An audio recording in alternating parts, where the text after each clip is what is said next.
Greetings and salutations. I'm back in Shadowrun. This is Adventure Argonaut. So let's get to it.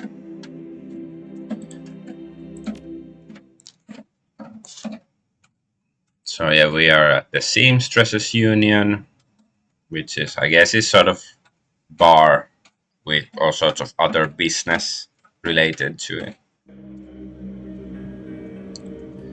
Yeah, we are trying to look for one of the bar keeps here, Coyote. She has disappeared, and and we can tell her that Coyote has a date with Paco, with her boyfriend, at Pike Place Market in the next half hour. If you would go down there, it might bring me peace of mind. I'll call a cab for you. It should be able to get you there in time. Ganbatte kudasai. Good luck.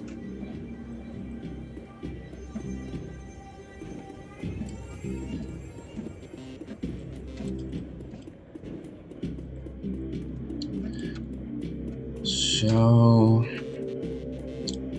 say, make your bets now. Is Coyote dead also? I really don't remember, even though I played this game before. Okay, Pike Place Market. You catch a cab from Touristville to Pike Place Market in a mercifully quiet ride that takes you from probably going to be mugged to probably going to pay too much for your drinks. Compared to the urban wasteland of the Barrens, the downtown area is filled with modern buildings, lighted streets, and unbarred shops, all living beneath the shadows of massive corporate arcologies. So, for many, these arcologies are home. For others, they're hulking monuments to where the world went wrong. Famous for its fishmongers, Pike Place Market has been around since the early 1900s, overlooking the bay. Now, it's a market for all things legal and illegal, a melting pot of the haves and have-nots. Even though most of the shops are closed, the sights, sounds, and smells of the market hit you from the moment you step out of the cab.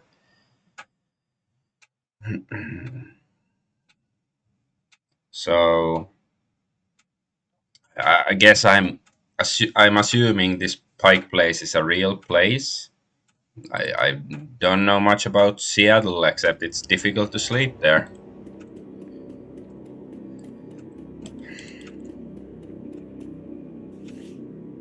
Oh yeah, I have karma to spend. I guess I should do that because there's gonna be combat eventually.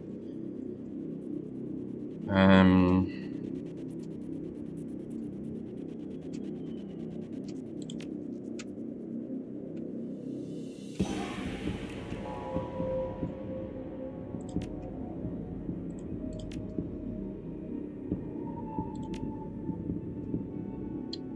yeah, just take this. I guess I can take some shotgun skill. Yeah.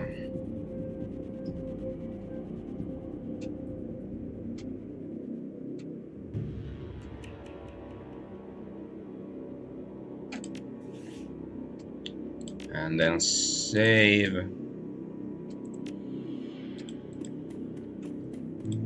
Oh, okay, this is the Universal Brother. Join us, change the world. Patrick. The handsome young man turns away from the crowd and fixes you with his full, completely undivided attention. Sir, you are a beautiful elf, but you could be so much more. Is he handsome? Hmm.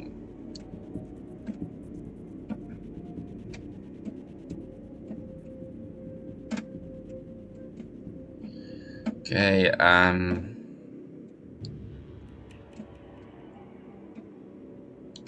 got a message from somebody called Jasmine offering some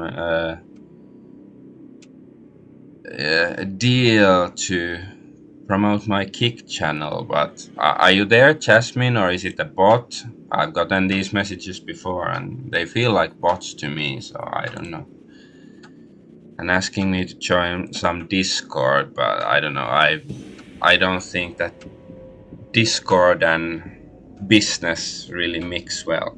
Anyways, uh, guess I'll be sarcastic. That sounds great! Tell me more! Wonderful! The Universal Brotherhood is a family encompassing all metahuman sexes and sexualities. Sounds very familiar. We all strive to be the very best we can, to live more fulfilled, happy, and productive lives, and to support each other in doing so. The first step is to simply come and listen. Tomorrow night, Lynn Telestrian will be speaking about the importance of family in the sixth world. Please join us tomorrow, and the secrets to a better life shall be revealed to you. He smiles and turns back to the crowd. Lynn Telestrian, somebody mentioned it already, but I don't remember what context. I got the impression I think it's a she, some sort of like pop star, but I don't know.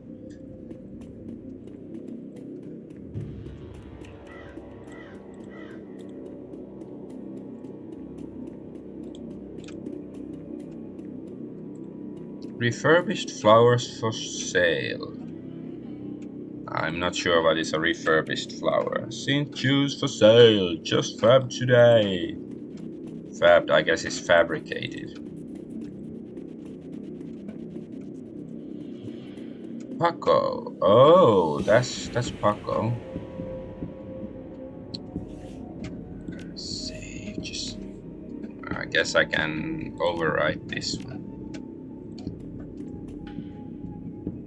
The kid in front of you sports the trademark yellow of the Cutter's gang. Young, clean-shaven, he stands like he owns the street and everyone on it. He seems distracted though, glancing around with increasing agitation. He looks over as you approach. Watch you. Watch yourself, dandelion eater. What do you want? Um, you wouldn't happen to be looking for Coyote, would you? That's none of your fragging business. Who the hell are you?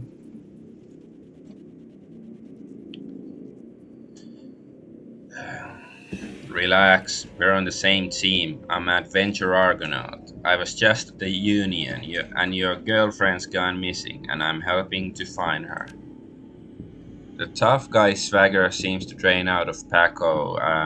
The cutter is gone, and before you stands a kid in a yellow jacket that doesn't quite fit. Coyote's missing. Oh man, that would explain. She was supposed to meet me here over an hour ago. Look, sorry for getting in your face like that. What else do you know? If she's missing, I need to find her.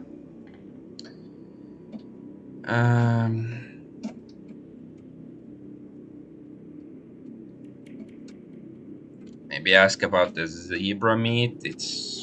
I don't know, sounds more weird. Maybe, eating zebra meat is normal in this era Seattle, but as far as I know, it's not, nowadays. Whatever.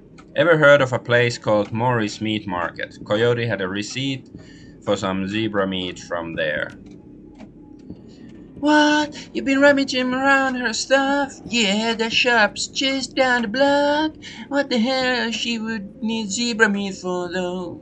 Beats me. Okay, do you know a fixer named Mr. Delilah? Coyote had a meeting with him a few days ago.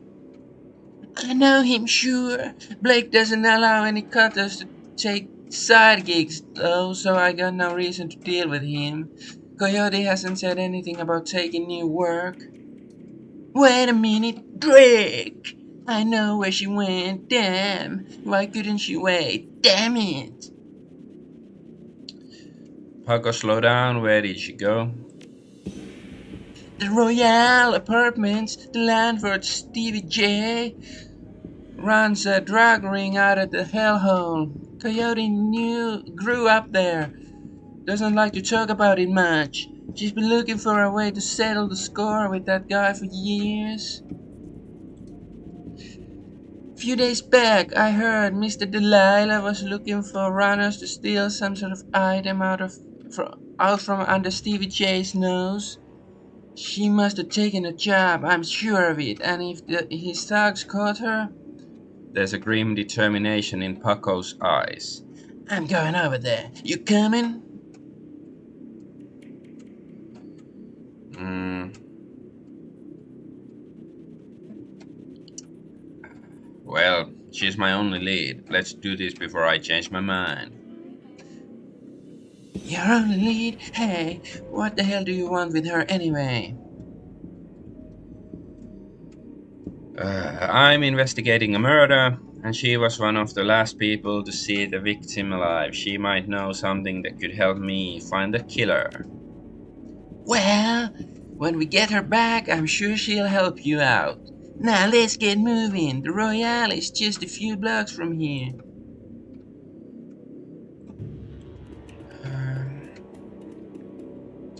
Okay, so I guess we should find the meat emporium first. And we can get some extra experience points, I hope.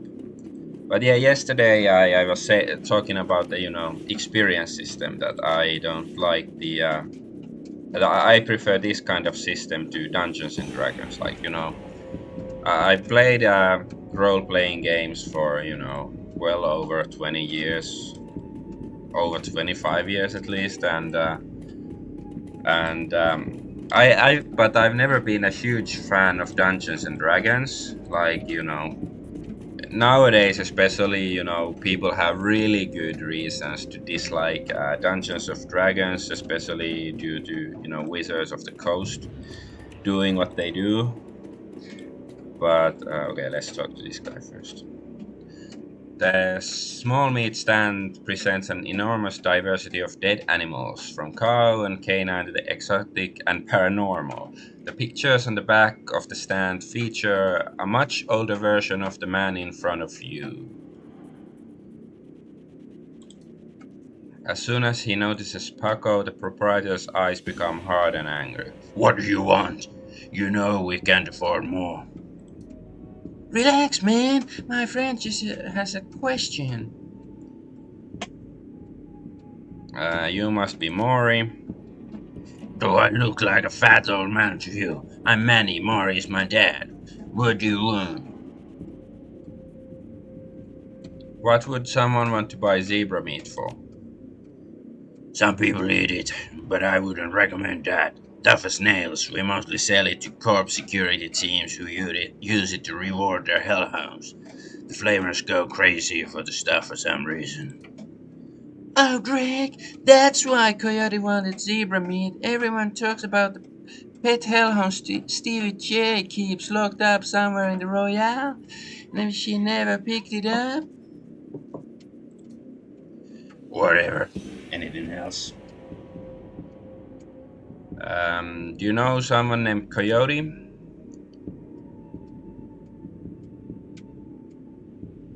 Hmm. No, I don't go in much for that shaman stuff. I have this receipt for an order of zebra meat. Still have it for me? I'll look it up, yeah. Got it right here. 2 days past pickup time. Didn't think anyone was going to come for it. Here, it's all yours now. What's your problem with Paco? Why don't you ask him? What the hell is that supposed to mean? It means that your gang likes to stroll through here and relieve us as merchants of our new yen. My dad stood up to them, and he's still in hospital. Luke, that's not my problem. I'm at the bottom of the cutter ranks anyway.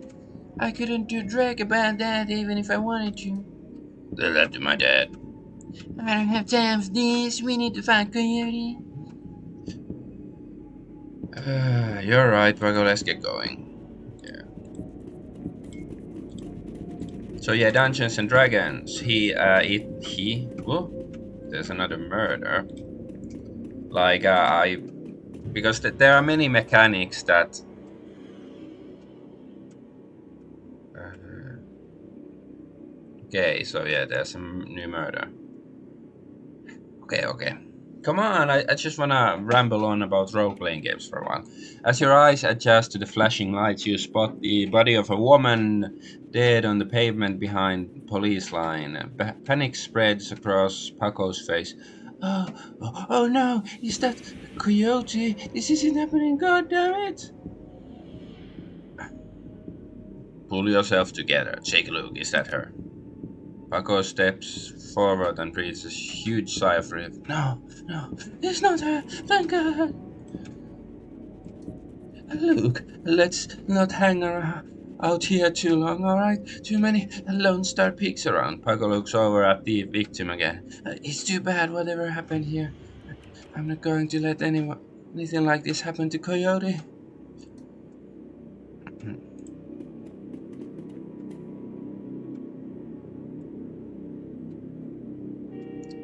So yeah, Dungeons and Dragons is of course the original role-playing game, and it has done a great deal, to create the art of role-playing games, which is I consider role-playing games to be one of the greatest um, inventions in entertainment and artistic expression and so forth. So of course. Um, we owe a lot role players in general of course owe a lot to Dungeons and Dragons, and but like especially sometime in my role playing career uh, really didn't like Dungeons and Dragons because I prefer some other systems. Nowadays it's more like there is no good role playing system. Every, like, maybe you discover a new system for playing role playing games, but eventually you will, like, because you like some new mechanics, like, oh, these mechanics are so much better than the other games, but then you find something else that, like, okay, those things work, but these things, they're like, they don't really make sense, or they're too cumbersome, or something. So I think that applies to every role-playing game. So of course it means some systems are just worse than others, but still every system is flawed. So that's why it's like, guess you shouldn't get too hung up on the systems, although I've never liked Dungeons and Dragons 5th edition especially. But let's go talk to this guy or girl or whatever. Officer Landers, a tall, emotionless Lone Star officer, blocks entry to the crime scene. Behind her, you spot the lively face of the organ grinder's corner. Dresden! Ah, yes, he's here. This is an active Lone Star investigation. Please, step away from the barrier. I'm here to see Coroner Dresden. And who might you be? It's all right, officer. He's with me. Dresden steps out to the barrier with a warm grin. The officer looks at you with poorly concealed skepticism. Okay then, make it quick. Lying on the pavement is the body of a young human female. Her eyes have been gouged cleanly out, and you notice a string of bite marks along her left arm. I wonder if it's the hellhounds. Officer Aguirre.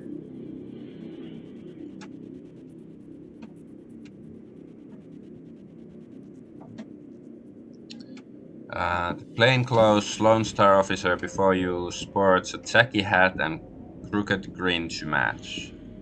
So, you are the one who's working for the dead man, eh? McCluskey wonders you might be sniffing around after the Ripper. Lucky for you, I got him before McCluskey. I'm Officer Aguirre. Pleased to meet you. Now, seeing as this crime scene is going nowhere fast, what can I do for you? What can you tell me of the murder that took place here? Not much, really. We know it was about 3 hours ago, and we know that her eyes have been surgically removed. Didn't need Dresden to figure damage out. He's been looking at the body though, so he might have more. Me, I've been scanning the rest of the scene and looking for witnesses, but no luck so far. Damn Ripper might as well be a ghost. I take it you and McCluskey don't exactly see eye to eye? Let's just say McCluskey and I have conflicting interests. Um, do you have any leads on the Reaper that I should know about? Huh, plenty. If you ask McCluskey, but the truth is we're as clueless as you probably are. Thanks for your time, officer. Hey, hold on a minute there. You haven't put in a donation for the Lonely Orphans Fund. Lonely Orphans Fund?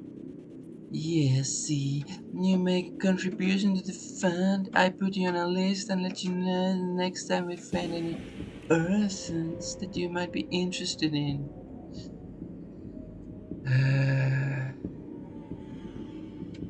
You've lost me. Um, Look, you pay me off. I slip you any new information we get on the Ripper case. Get it? 1,000 million? uh,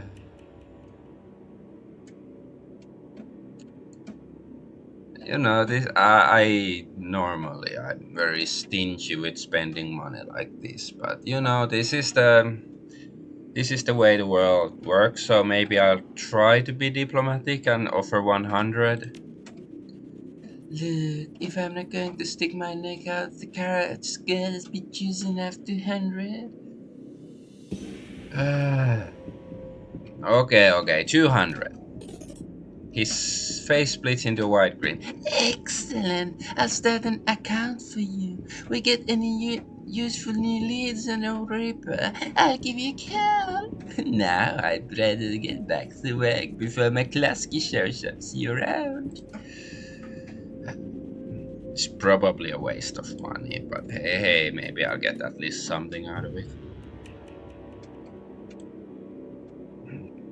So, what brings you out here? Out on the trail of the dead man's killer?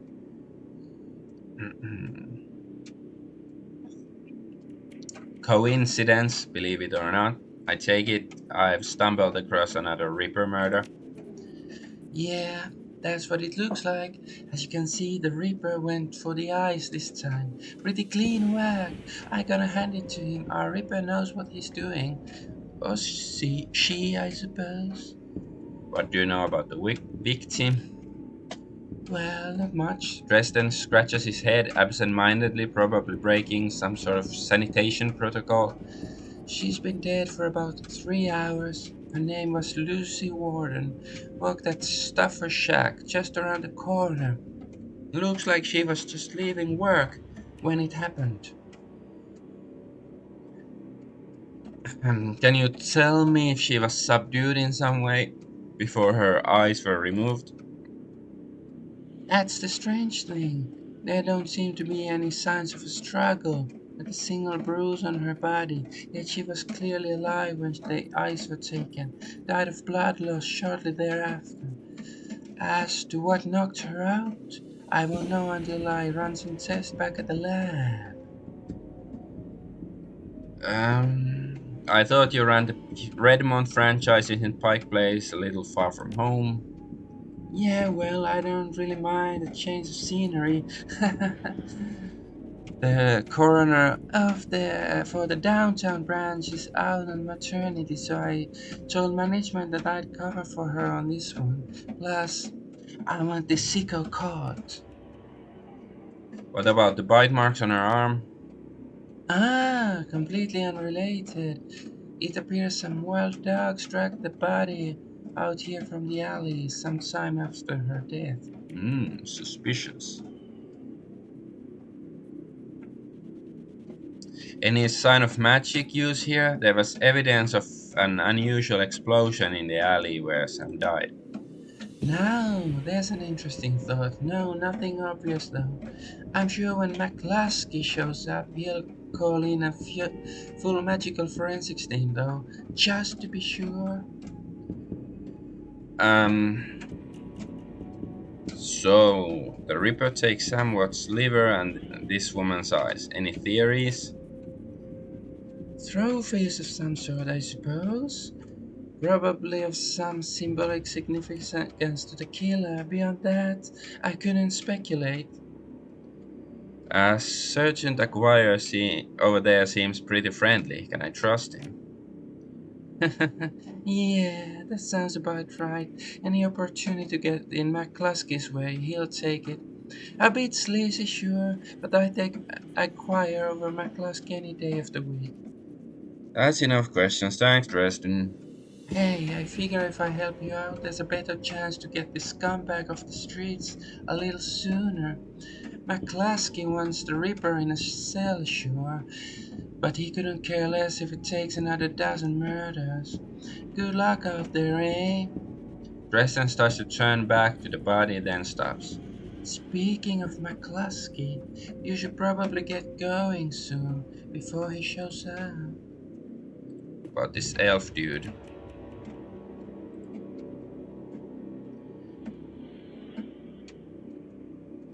The elf standing before you may quite possibly be the ugliest elf you've ever seen.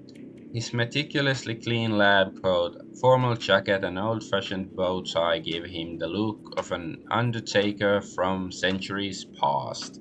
He notices you approach and locks eyes with you, smiling a thin, unnerving smile. Hello there, stranger. Might I inquire, do you know which organ grinder's facility this body will be removed to? Why would you want to know something like that? Ho ho ho! The elf giggles, a strange, high pitched warble you would not expect to emerge from this misshapen face.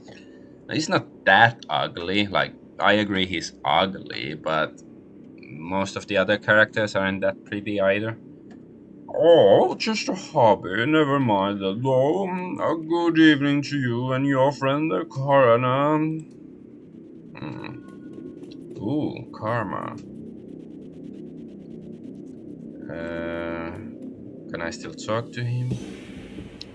Dresden looks up and a grin spreads across his face. Need something else? Any fascinating new leads? Did you notice a particularly ugly elf standing over there in the crowd earlier? Huh? Where? Dresden scans the spectators surrounding the crime scene. He's gone now, but he was asking about the body, wondering which organ grinder's facility it will be taken to. Interesting. Well, there's those who might be interested in purchasing some of her parts, sure. But that's pretty poor form to inquire at the site of the murder. An ugly elf, eh? I'll keep an eye out. Shouldn't be hard to spot if he comes back around. Thanks, Dresden. Anytime.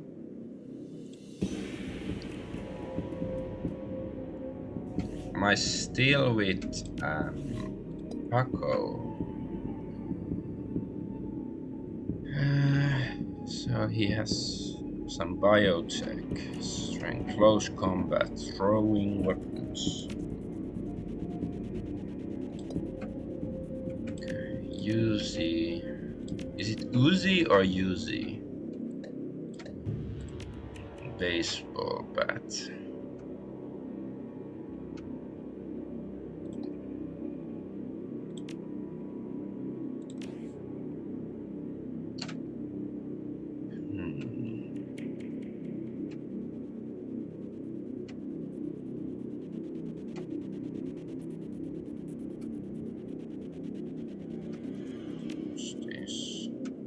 Additional weapon slot.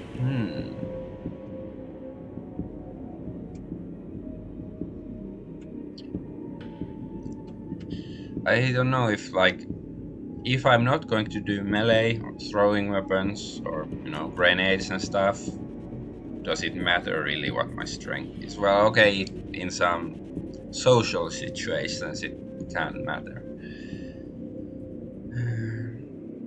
And intelligence is, I guess, it's only for like computer stuff.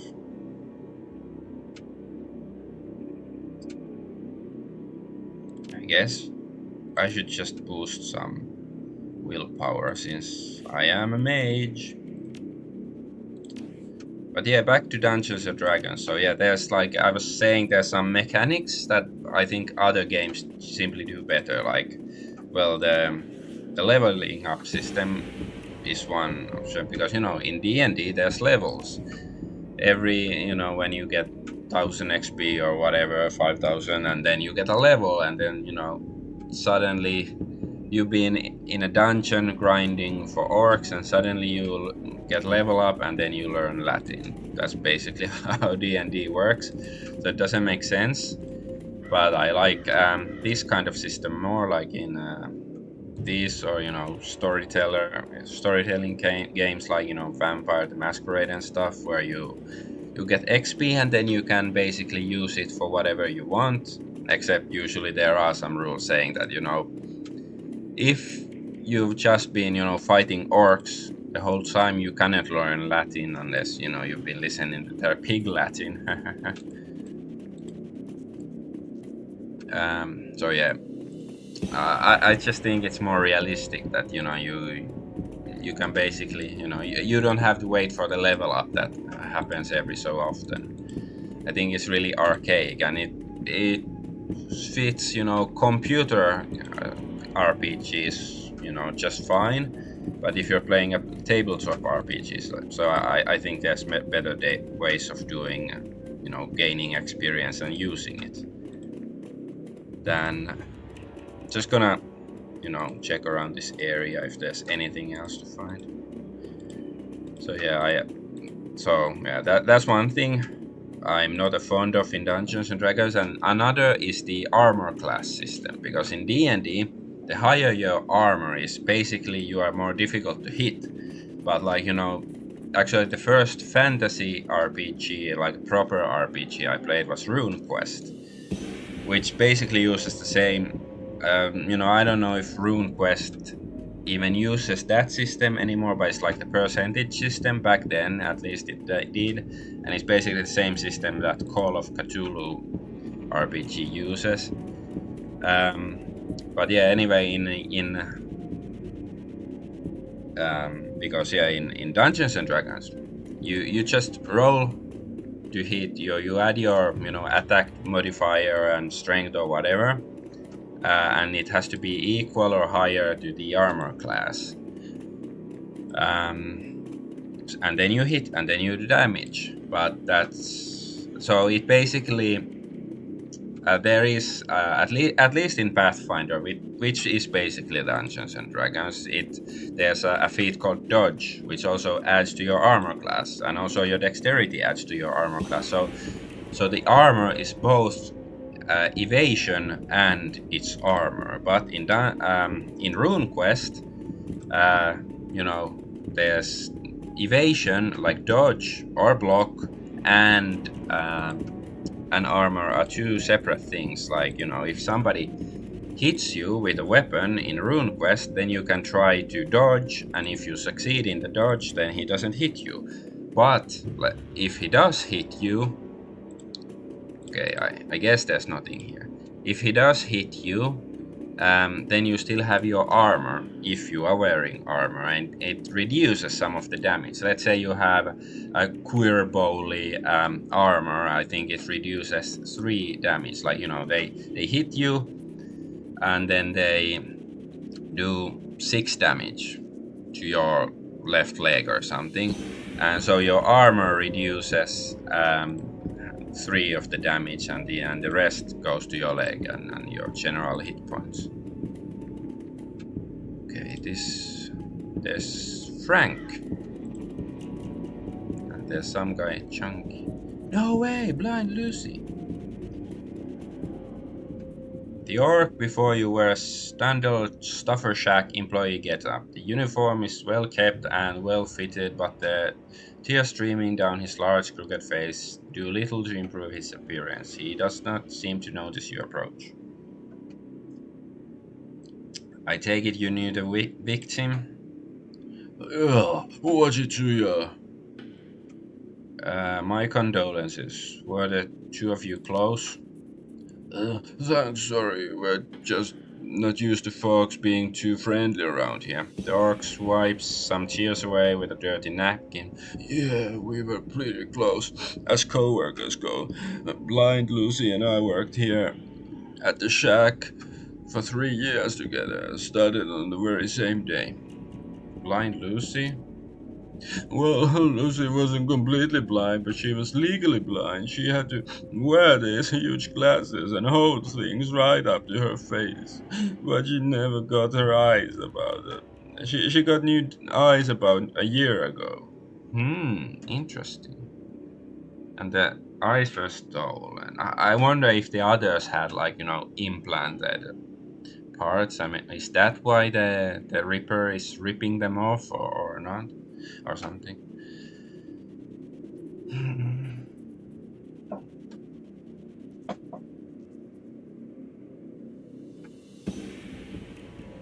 Any idea how she scored the new eyes? No, she wouldn't talk much about it. Just call it her stroke of good luck. I guess that luck ran out. Seen anyone strange in the store lately? I see weird stuff every day. Stuffer shack, but no, nothing stranger than usual. What do they actually do? Like, is it do they sell food or what? Or I have no idea. Did Lucy have any enemies? Well, I'm not sure. I knew she had a bad an ugly breakup with her boyfriend after getting those new eyes put in. That guy was pretty upset for some reason and wouldn't leave Lucy be until she filed a restraining order. That all seemed to die down a while ago, though. When was the last time you saw Lucy? Here at the shack earlier today. I think she was heading to the market to meet a friend. Hell, I was going to join her on my way home, but we got some last minute customers. That's all I needed. Oh, thanks for your help. Sorry for your loss. Wait, you wouldn't be happen to be part of the investigation, would you? I am. Why? Well, Lucy had this necklace, an intricate little carving of a dragonfly on it. Wore it every day, said her mom gave it to her when she left Denver. Anyway, you know how Lone Star is. All her stuff will be bagged and placed in evidence storage until the 7th of the week, as I just thought if you could somehow get that necklace back before Lone Star cleans everything up, I could send it back to her family. I feel like I owe her that much.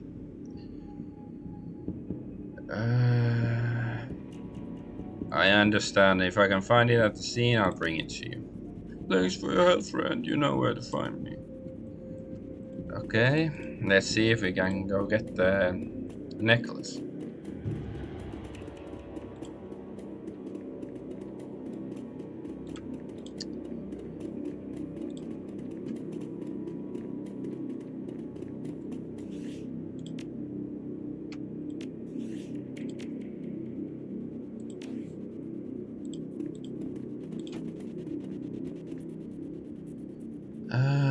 You scan the ground near Lucy's body and spot a small wooden object, mostly hidden beneath the dead woman's hair. This must be the necklace Frank was talking about. A thin, broken cord trails off to one side. It must have snapped during the struggle. Catch the attention of the nearby officer, Aguirre. Hello again. Can I help you? I need to take the victim's necklace with me. It may help me in my investigation. Well, if it will help you, that means it won't be helping McCluskey. Officer Aguirre reaches down, picks up the necklace, hands it to you. Thanks, officer. Yeah, sure thing. Good luck out there. Okay, that was easier than I thought. Hi, AI brain drill. Nice to have you back. Yeah, this I'm having a lot of fun. Like I played this game before, but it's almost like I'm playing a new game because I really don't remember that much about it. Yeah, it's a Shadowrun. Shadowrun Returns.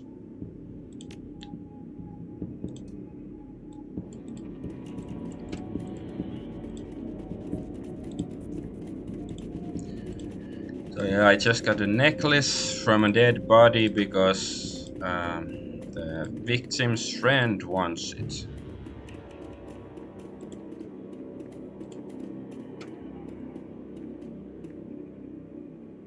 Yeah, I beat it.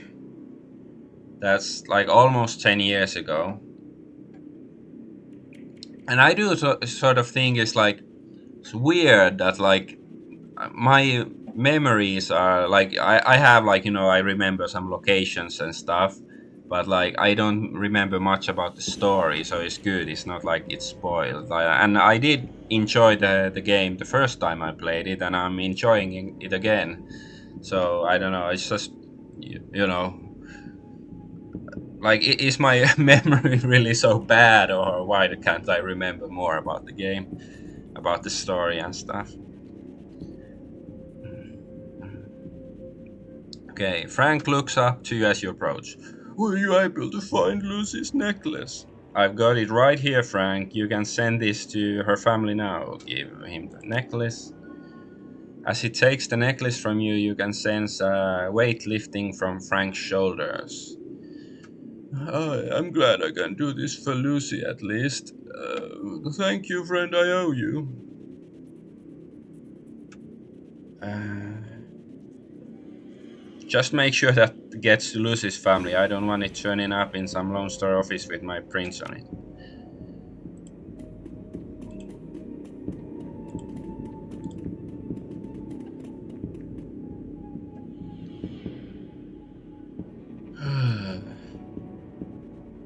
Hey, guy, you have any extra new yen? Just need some sucra zoom from the shack over there. Uh, have $10. Nutrasoy cakes will fill you up for longer. Thanks, Charmer. I don't know. Hey, he has a gun. Do I see it correctly? Yeah, it's like I don't know. He's a junkie, but he has a fancy gun. I don't know. Did I just waste my money, or maybe I will? Maybe he will help me or something later on. So let's go to the Royale. Save.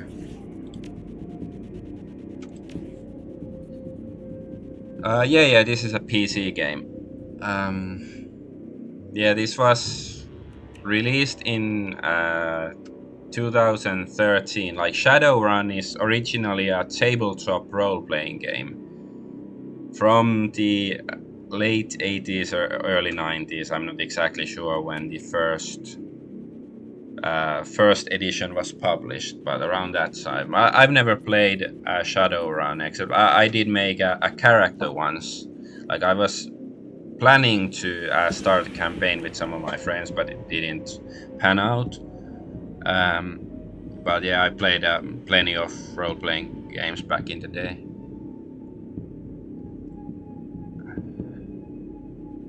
Yeah, well, I played this, and there's other Shadowrun games too, like two sequels to this game. I also played them, and I do think my memory of those two games are better. But let's get in here.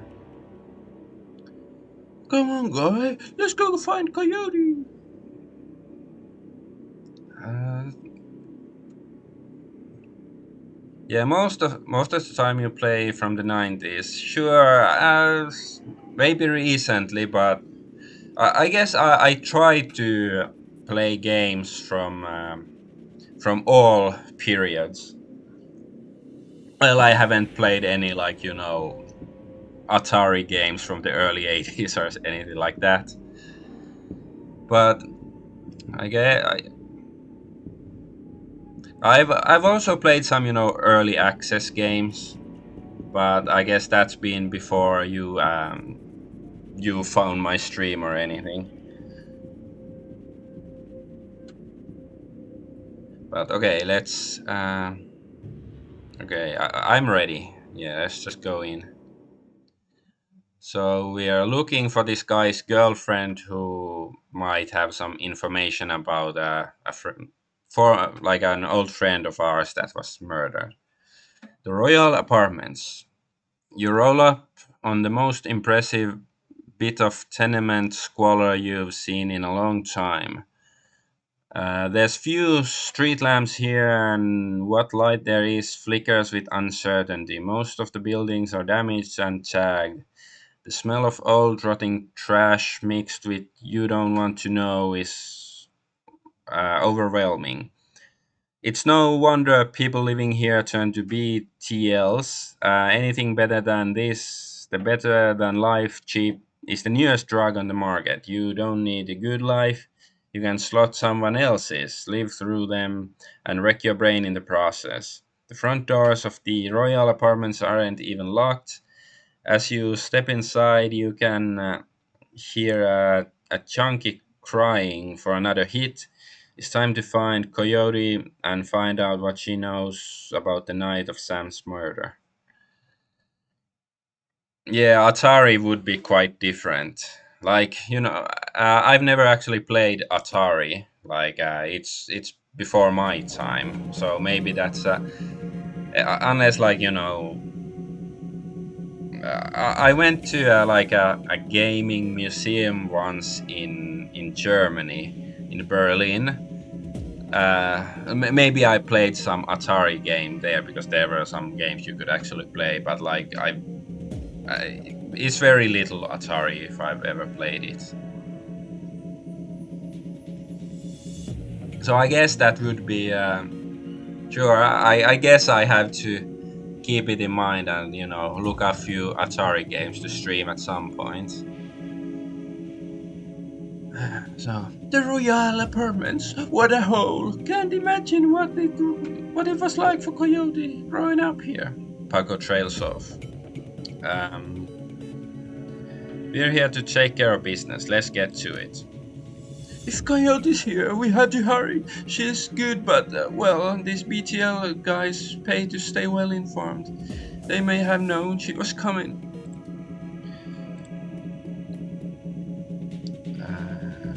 Tweaker. Yeah, no, I wouldn't stream Atari all the time. I know I would get sick of it, but yeah, it would be like a breath of fresh air or something.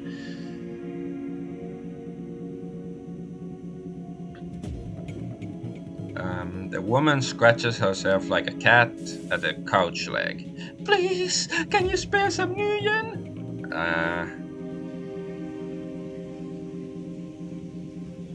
You got a sting on you, junkie. Drop the chips, get clean. Hey, we can't all be like you. Please, I just need one PTL to get through the day. Two tops, what do you say? That doesn't sound like a good idea. Have you seen a woman come through here today, armed and looking for trouble? Yes. No. Oh, hell, do you want me to say? I'll tell you anything, everything, please. Do you drink on stream? Sometimes, like rarely, but I've done it maybe 2 or 3 times. She drops to her knees, bleeding. Well, I'm drinking water right now, but yeah, I sometimes drink heavier stuff, but not that usually.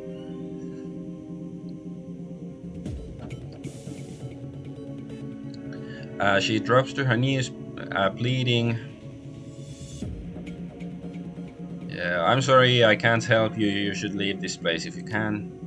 What? But that doesn't make sense. The BTS are here. I just need something. She collapses, whimpering, and seems lost to the world. She didn't collapse, she's still standing there. So you got drunk or tipsy? I guess a bit tipsy.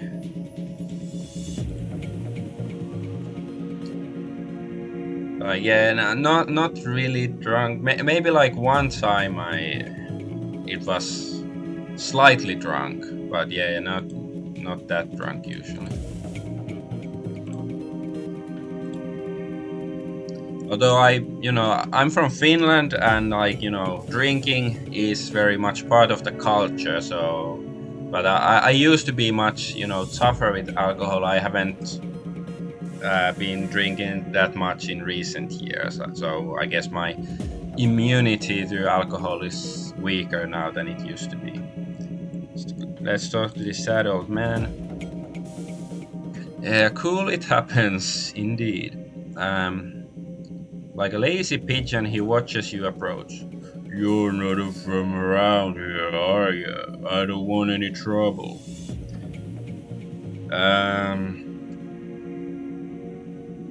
Easy, Grams. I'm just looking for information, then I'm gone. A bad day to come around here unexpected. Bit of a commotion upstairs. Stevie's men are twitching. This pretty young thing came through earlier, snooping around like you two are. I could tell she weren't here for BTLs. Don't know how she got upstairs, but there was a lot of more gunfire than there usually is this time of day. That's not good. Did you see her come back down again? Nope. Couple of Stevie's men came around asking what anyone saw. Get my mouth shut, I did. Where's Stevie? Hold up. He's got the whole top floor all to himself. Fancies he's the king around here. Ah! Suddenly a million gifs or gifs ended up in the chat. I like to call them GIFs, but maybe more people call them GIF. I'm not sure.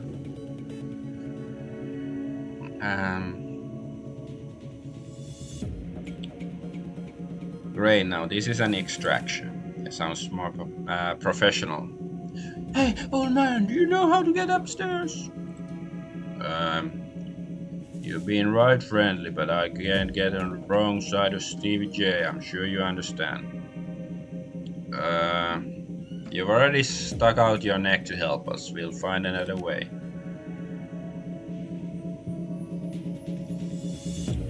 Okay. What's this? Hey, stop nosing around.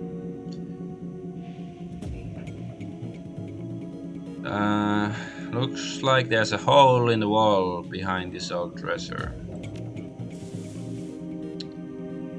The wall is crumbling here. There's a hole. You can see a rickety stairwell leading up. Hey, let's look around here first.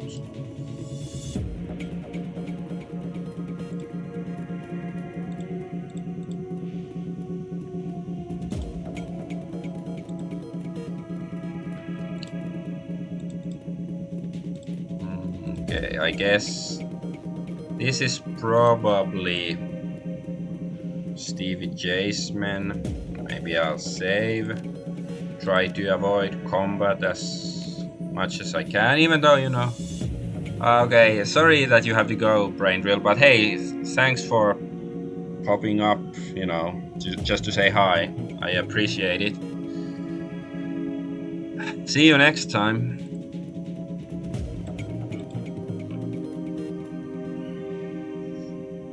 Riker, stop your pleading. Your boy has debts and we are collecting.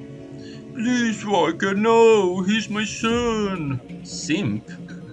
Wait, isn't that a banned word even though it's spelled differently? Get your ass back in your squad before I break something else. I'll send him upstairs instead. You want me to give him the Stevie? Maybe after he kills that girl we caught. You pig! Give Zipper back now or... Oh, you'll bleed on me, Zipper's gone. Get yourself a new kid. He covers his face in his hands. Oh god, no, please no. Okay. This is my home, get out. What was that about? Why do you case my son? The bastard took my son. Who took your son? One of Stevie J's goons, Riker. He runs that filthy BTL squad across the hall. My son, Zipper, he's not a strong boy. And Riker knows it. Lured him in with those damn chips. Better than life. Huh, what life? Now they're torturing him in there. Why would they do that? Those sickos have a SimSense recording studio over there. Overheard them say they have a special guest over in the penthouse. They plan to torture her with a recording of my son's dying breath. That must be Coyote. They've got her up there.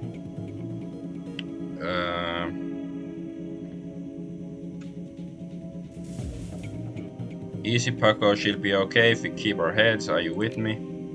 Yeah, you're right. I'll be okay. What about my son? I'll see if we can save your son while we are saving our friend. Yes, thank you. Oh, maybe I can steal this stuff. Jazz? Alright, some drug, I guess. Some combat drug.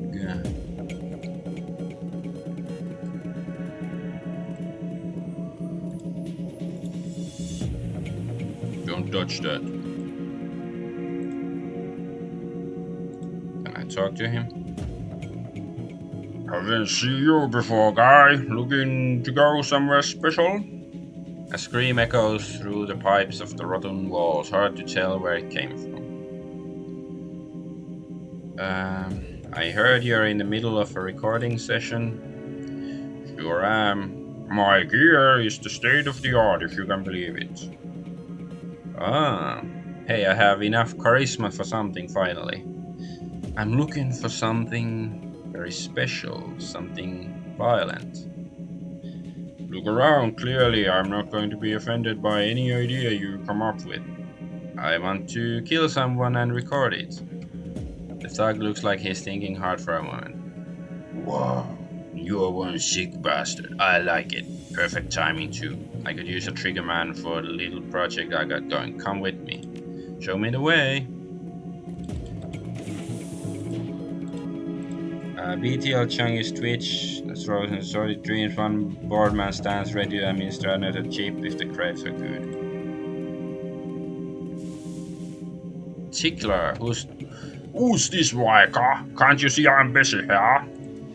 This guy here has exotic tastes. He wants to help us out and is willing to pay for the privilege. That and a copy of the recording. Well, as long as Mr. J gets what he needs, I see no reason we can't make a little extra at the same time. I think young Zibba here is just about spent. Now, just give me a moment to hook up a recording rig to our friend here and he'll have quite the BTL for his personal collection.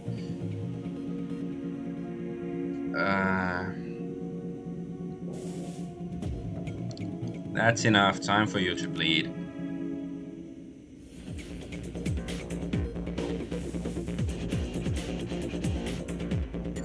Riker, you fool, kill him. Okay, this is Riker and this is Tickler. Well, crit chance was high, 28 damage. I love my shotgun, but I don't want to be too close. Oh damn.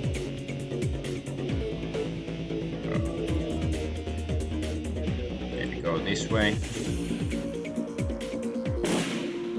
Oh, that was weak. Ouch.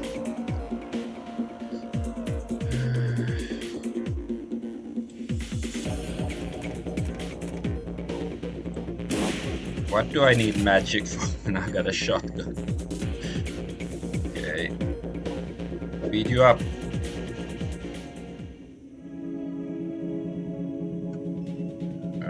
Okay, I thought it was the daddy, but not yet. So, can I, heal myself?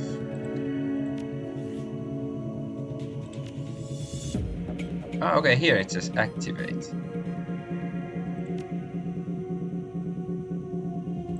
Okay, okay. Nice. Oh, I don't know who you are, but thanks. Only one karma. So cheap. You got lucky today, kid. If I were you, I'd play it safe from now on, and you don't get lucky twice. Oh, I don't think I can move. Can you at least tell my dad? Okay, what's this thing? Ah, BTL recording.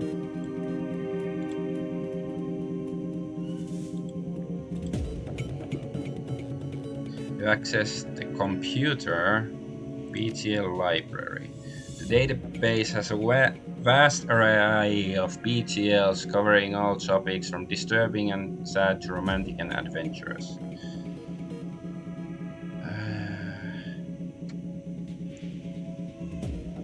I guess a happy BTL.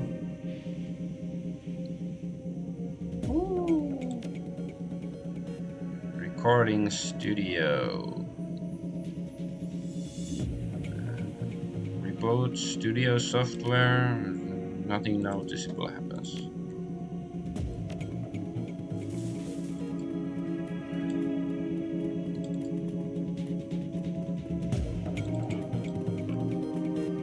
I wonder if they had a violent BTL, would they attack me or something? Let's go tell Dad.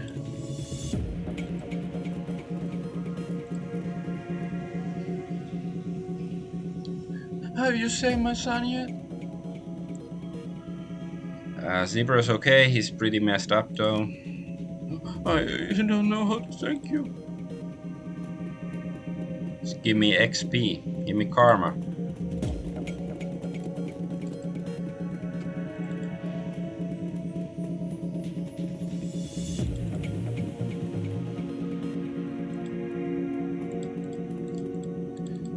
I guess I can't do anything else with them.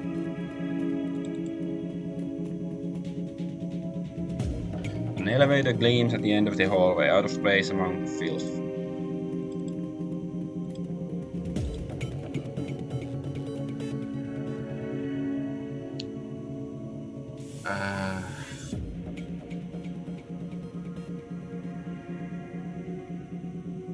Well, I guess I could try. I could, try to, talk to them and say, oh, I have the recording, I'm gonna bring it up. But let's check out this place first.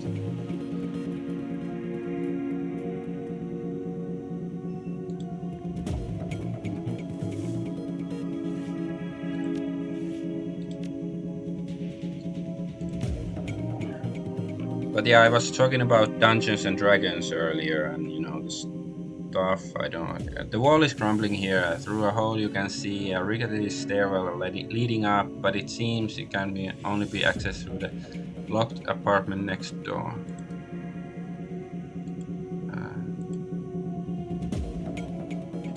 So okay, I thought I could squeeze through the hole, but I guess I can't.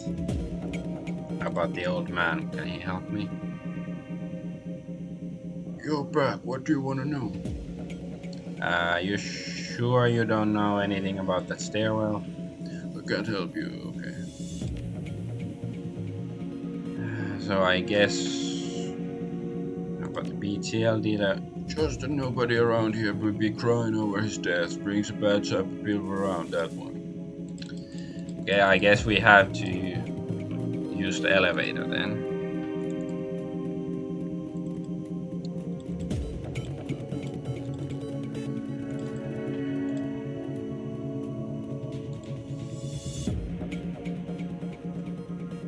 Push the intercom. Bzz. Yeah, what do you want? I got the BTL recording you're waiting for. About time. Give me a second here. Send the elevator.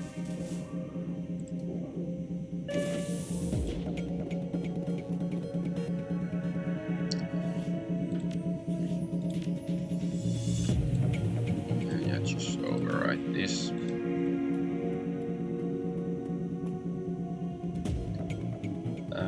Looks like this elevator only goes to the penthouse. Push the button.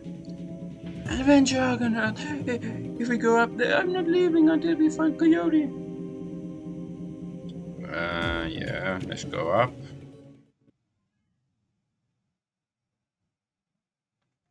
The penthouse suite. Stevie J's penthouse apartment might have been nice at one point in time, classic even, but now is filled with neon tube lighting, broken down furniture, piles of rubbish, and crates containing who knows what. Still, compared to the rest of what you've seen, it's positively palatial. The only thing marring the penthouse pseudo luxury is a woman's cry of pain and distance, followed by laughter. Someone being tortured for another's pleasure. You step deeper into the apartment. Hmm. 3 karma. Elevator shutters to a halt.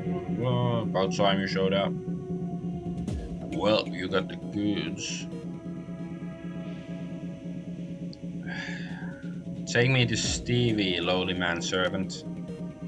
Real funny now, stuffy new blood. Go down the hall and take a left. You'll know when you see it. Slot that chip, and I'll bring the boss over in a minute.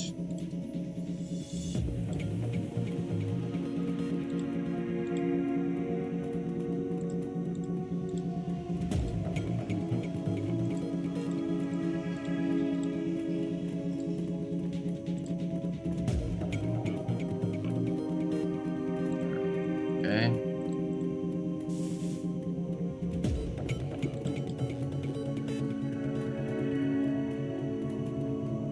These are the hellhounds. I got the zebra meat, so I wonder if I can use it on these because these hellhounds like zebra meat. The room beyond the bars is a stinking jumble of burnt flesh and dog flop. An enormous hellhound, its fur streaked with whip marks, growls low. The eyes of a second hellhound burn menacingly in the corner.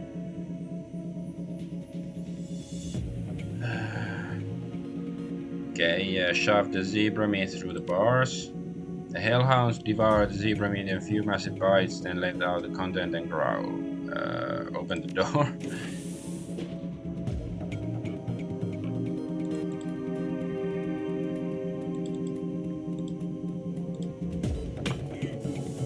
That looked like it hurt.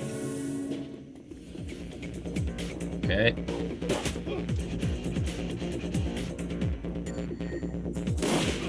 Ouch.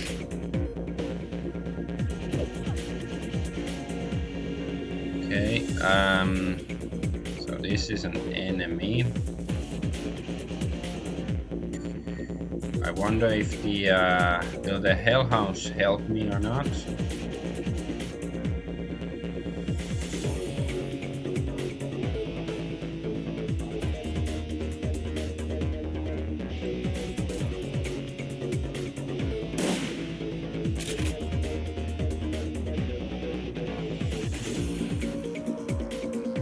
Guess I should come here first and take care of Alex. Okay. We're under attack, boys. Get the big guns. A raspy manic voice booms over the penthouse PA system. It's raspy. You really think you can come in here and shoot up my place? You know who I am.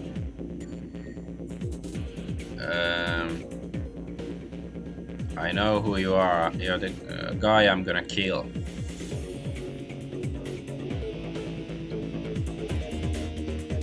Thistle. Maybe I will use the healing spell on myself.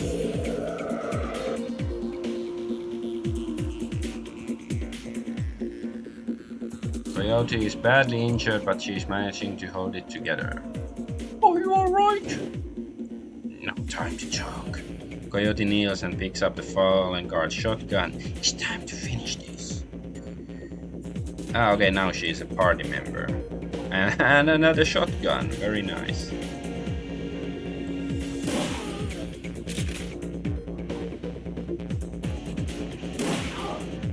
Ooh, nice.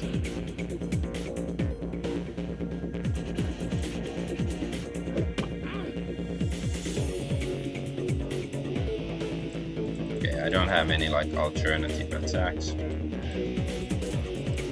Yeah, just beat him up. No! Oh, run away!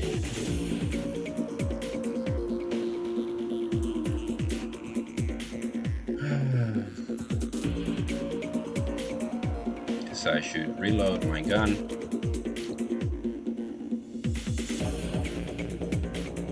But yeah, another thing that Dungeons and Dragons lacks is hit locations.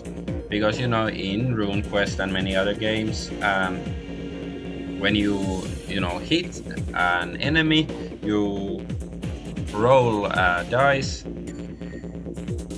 to see whether you hit their torso, arms, legs, head, whatever, and it can make a big difference. Especially usually hitting the head is a good thing, and even if you hit legs, and you get the legs hit points reduced to 0, then even though the enemy is still alive, they will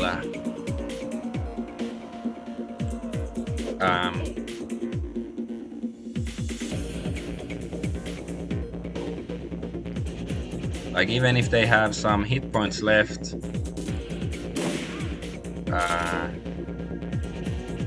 they can fall down, and then they're out of combat for a while at least. And in Dungeons and Dragons, all the enemies, they're just basically big hunk of a hunk of flesh, that you hack into until it dies, because there's no or any it doesn't make a difference whether you have 100% of your hit points or only 1 left. Let's try this spell. Ooh, that's not bad either.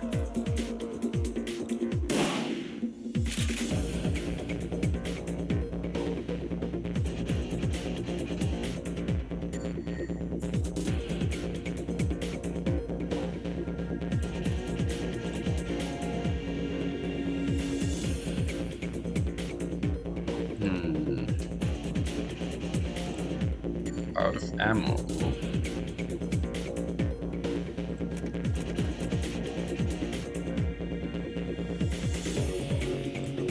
Just go here.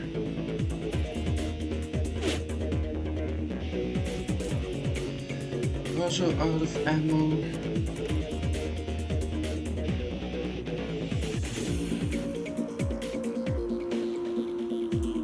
Let's use armor on Paco. He's sort of the tank.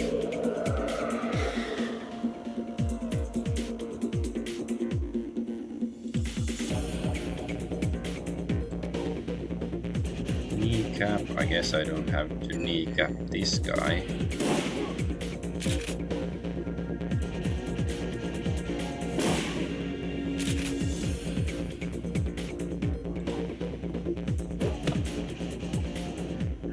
But no, I can't. And with the bloody gargoyle, Stevie J is no more. Ah, this was Stevie J. I don't know. I thought it was a random thug. They were easier than I thought.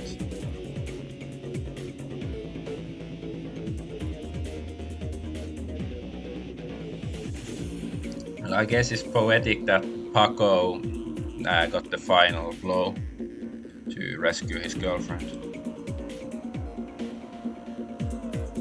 Trank. Yeah, sure, let's go beat him up. The baseball bat isn't that effective. Oh, there's some stuff here to pick up. Oh, his passcodes. Nice.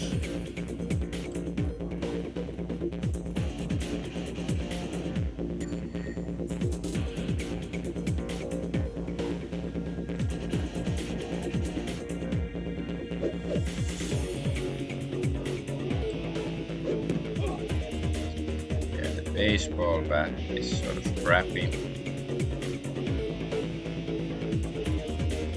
Let's go here.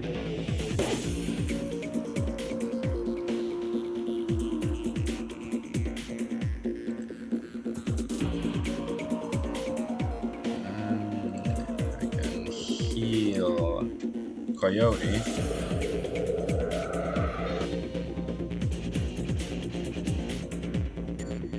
Yeah, just follow him, force him there. Now he's down. Time you got here, Paco. Who's your friend? I'm Adventure Argonaut. I'm here to rescue you. Yeah, and who said I needed rescuing? Guess it turns out I did, though. Thanks. Coyote, we need to get you back to the Union. Mrs. Kubota has that med lab in the basement. No. Coyote speaks through gritted teeth. I need to finish the other thing I came here for. I need to find something for Mr. Delilah first. A stash of gems. Delilah? I thought you said you never do another deal with that man. Look, Paco, I needed an excuse to come back here and settle some debts. Figured I might as well get paid for it. Her voice is strong still, but her body is beginning to shake.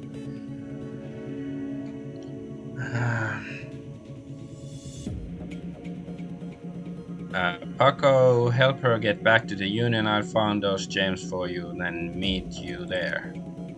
Coyote looks as though she's about to argue, but says nothing. Come on, Coyote, let's go.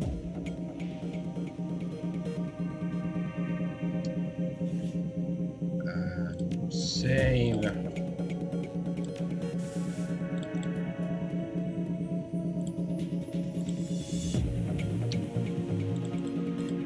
So what's my side quest? Find Stevie's stash.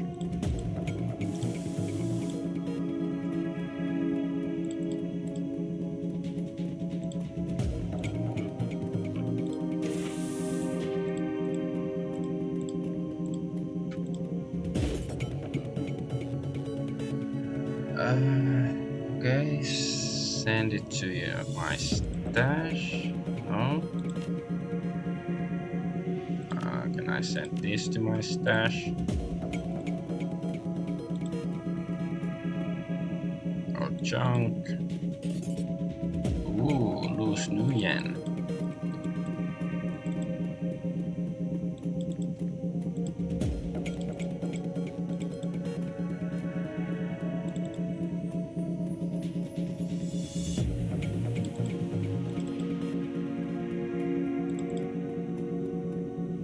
Nothing here, I guess.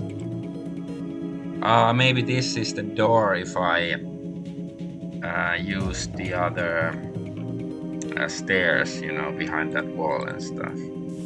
Maybe I would wind up here.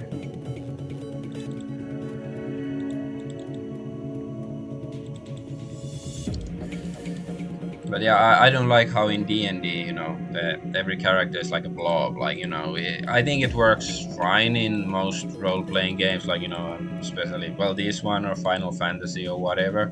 But it doesn't work so well in, tabletop RPGs. I like the extra added realism. But hey, that's not to say, D&D doesn't have good sides that other games don't have, and like, oh no, ouch, Serrano.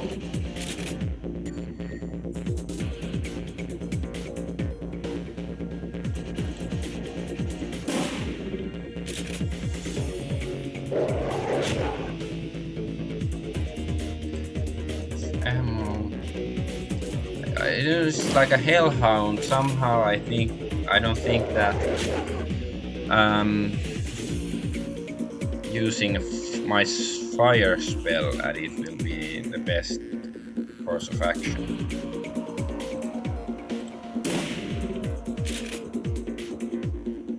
But maybe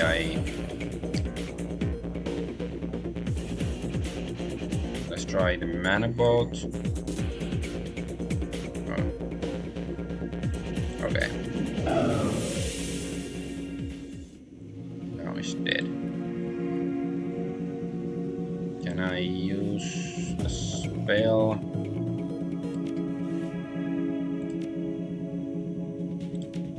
No, yeah, I cannot heal.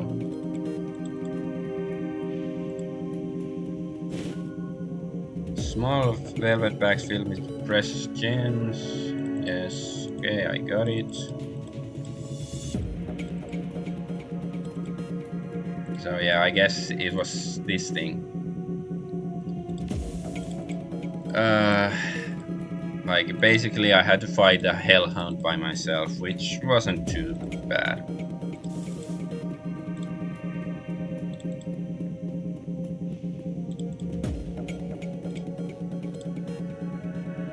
But like, just comparing this, I'm not sure whether they okay, return to the Union. Despite Coyote's clear desire to stand on her own 2 feet, Paco needs to help her through the door into the seamstresses' union. Heads raise, and the front room of the bar falls strangely silent. Paco stands by her side now, not speaking, his dark eyes flat with fury.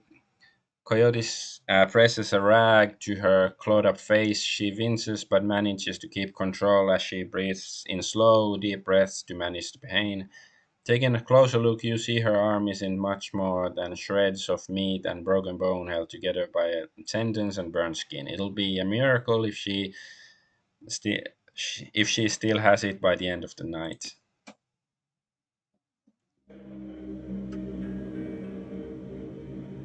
Mrs. Kubota is standing the bar herself when Paco walk carries the mangled and bleeding coyote into the Union. As soon as the boss lady lays her eyes on her missing bartender, the place gets quiet fast. By the time she rounds the bar to meet you, Coyote is the color of wet spackle, and there's something new in her eye, fear.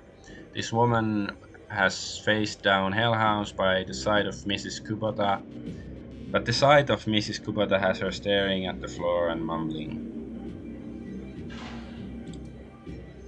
Woman, how dare you miss 2 shifts and then come back and bleed on my floor? I'm sorry, Mrs. Kubota. I had a round that went. Soka, I can see that. Your arm is a mess. Was this your crusade again? Do not answer. It will only upset me further.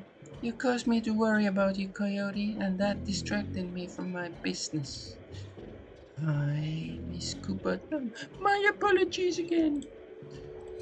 Jerry, take her downstairs to Dr. Castle. Yes, ma'am. And tell Castle to put something new and shiny where that arm used to be. Mrs. Kubota, I can't afford a cyber arm. I am aware of your financial situation. When you are healed, we will discuss the concept of Giri, the debt of honor. Now go, bleed elsewhere. Yes, ma'am.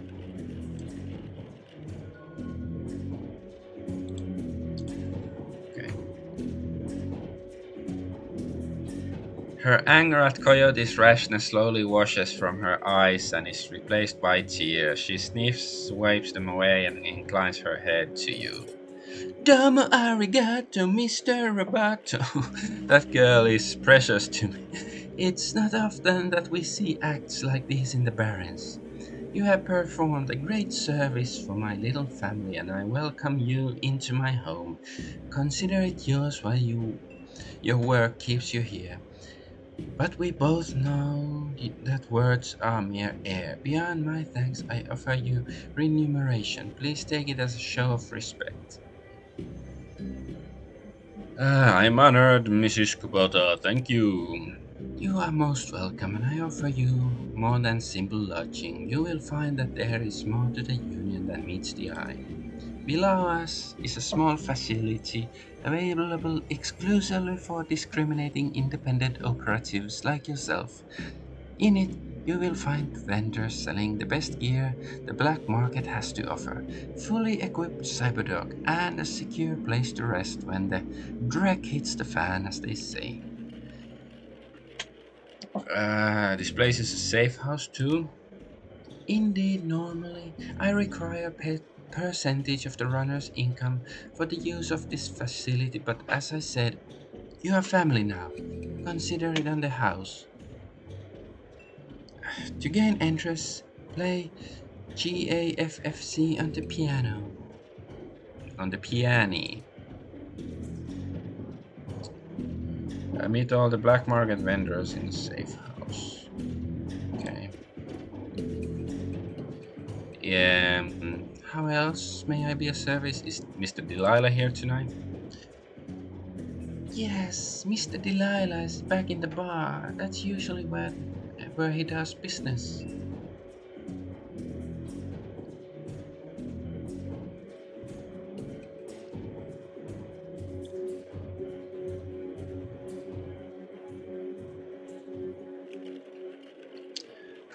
You mentioned Coyote's Crusade. What is it?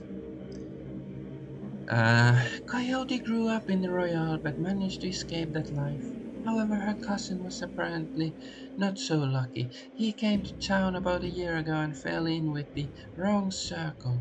He was introduced to sim chips and became addicted to BTLs.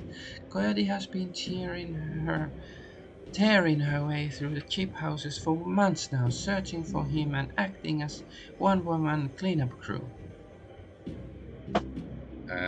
If you don't mind, how did you get involved in all this?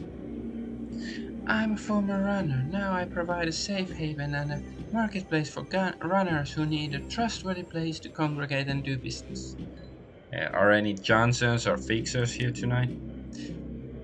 In addition to Mr. Delilah, you may wish to speak to Van Grass. He's often stateside. Van Grass is most often a receiver of found articles, but he occasionally has work. I'll be going now. Um,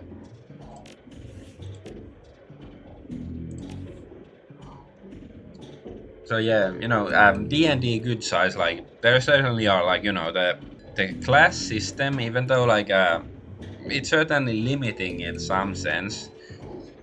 But like it's nice, especially like if you're a newbie, like it's more easy to like if you have to come up with a character, you think like okay, I'll be an elf mage or a human fighter or dwarf bard or whatever. It is like and of course like even for a veteran of fantasy gaming and stuff, it can be fun just to think of just some archetype.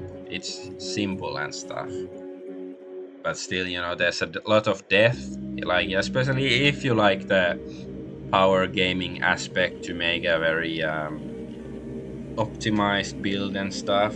Personally, I'm not a fan. Like I do like to have competent characters. Like it's not fun playing a completely useless character, but it's still um, nice to have characters that do something, but still I don't like to be um, Like I still prefer I prefer the role playing aspect of the game, and part of role playing is to be, if you're gonna make some sort of hero or adventure, you have to have a character that is good in their job, but doesn't mean that you are the most optimized in what you do, especially since in role playing games it what's this aim shot. Like, if you play a tabletop role playing game, it's not about just making the most optimal uh, build combat wise, or like the best spells. Like one example, I played Dungeons and Dragons long time ago. My character was a druid, and I have my animal companion was a rhinoceros. Like we started off level 7 or something, and that wasn't so pleasant because I wasn't so uh, and neither were most of my friends who were playing. We weren't so um, familiar with playing higher level characters or anything.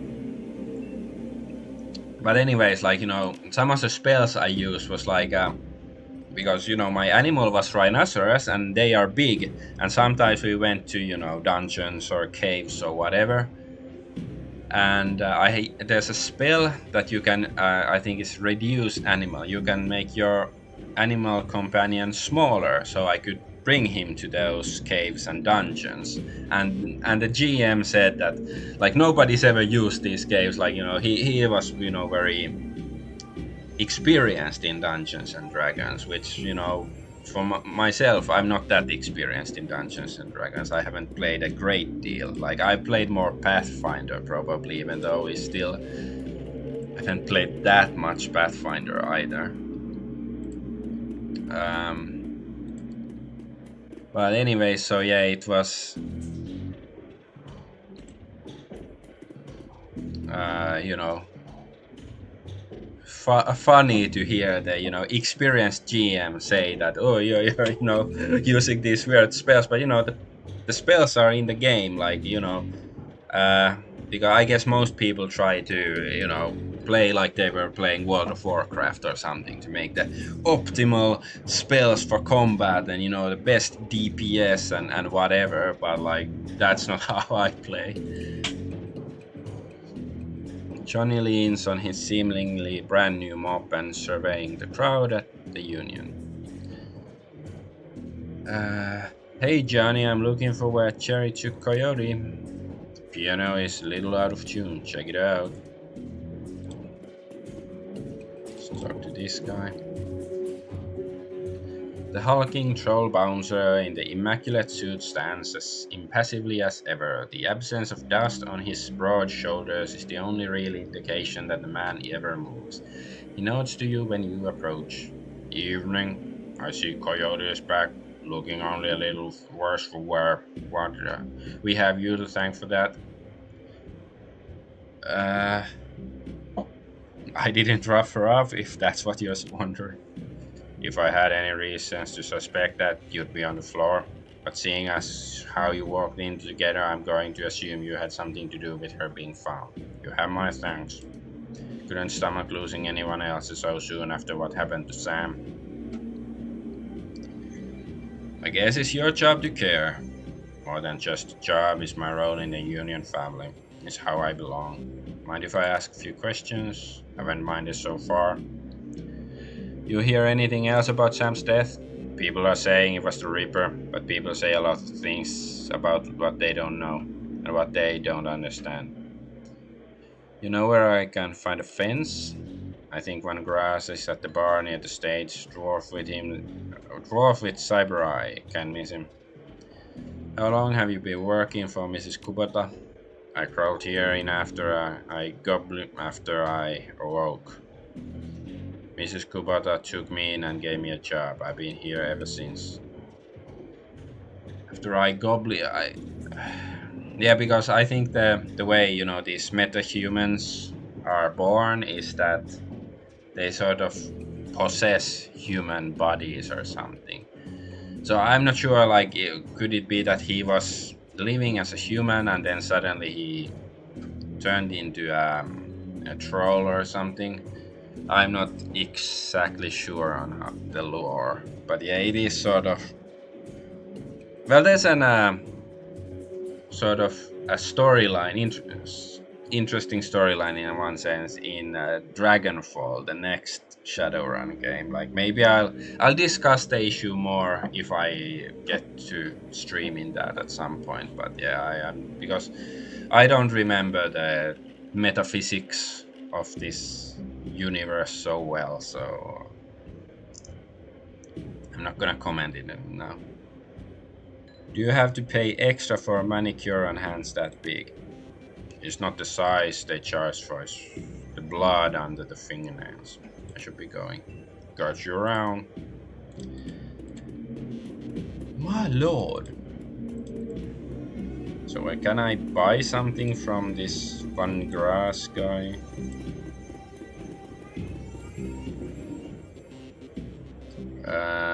Van Grass is busy talking on his comlink, checking his heads-up display, motioning to a runner standing nearby. At the same time, he is an intense little man. You get the sense he likes to look busy. I'm Van Grass. Make it quick. Busy's good. Talk to me. Mrs. Cooper said you're a fixer. Still hasn't looked at you. He's going a mile a minute. Nothing for you tonight. Sorry, I'm doing a thing right now. Important thing. Talk to you later. Oh, hey guy. One more thing. He covers his comm link for a moment, tilts his head your way, but you can. He's still staring at his HUD. I'm a friend too. If you got anything you need to unload, come see me. I need to finish this call perhaps another time. So I guess if he's a fence, it means, I can sell crap to him, right? Yeah, where's... Okay, I still have Paco in my... But he doesn't have any weapons or anything.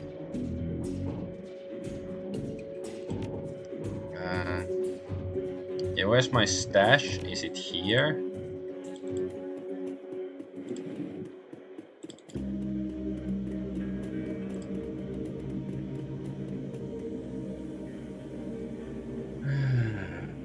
The piano looks like it's been here since the Union was built, but doesn't look like anyone has played it in earnest for almost as long. Inspect it. Piano seems normal until you notice that it's very rigid. Upon further investigation, it's because the piano is bolted to the wall. A close look at the floor reveals skid marks, indicating that the piano slides to the left. Play chopsticks.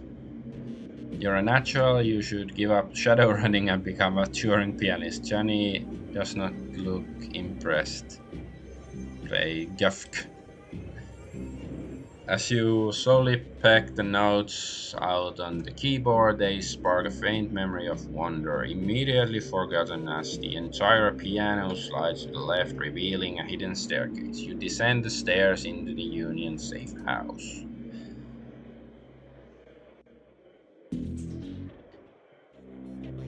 The entrepreneurial Mr. Kubota has combined everything a runner might need into a one-stop shopping experience. Black market equipment, high-end magical talismans, fully sub-psychic, blah blah blah blah something.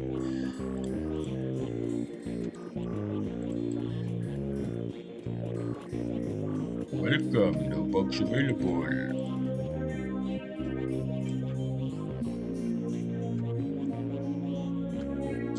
Yeah, can I... Okay, this is how I put stuff here.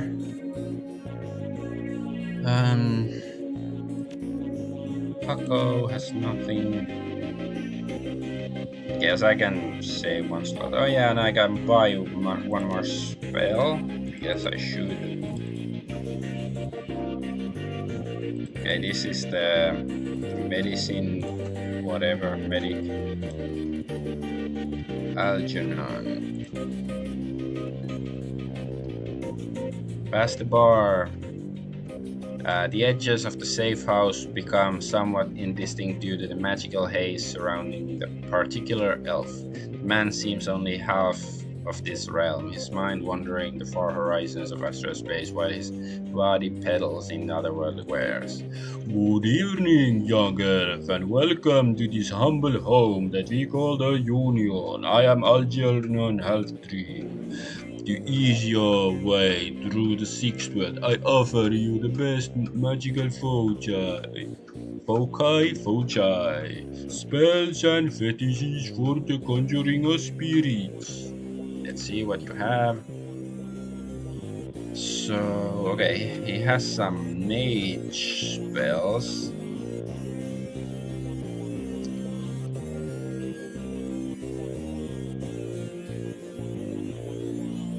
Like, is something like this. It costs me 2 AP, and the enemy loses only 1 AP, so it's like -1 AP for me. Like, I guess if, like, against a big, if you fight a dragon, I got a, party of 3 or whatever against the dragon, then yeah, then I guess reducing even 1 AP is good, but doesn't sound that convincing.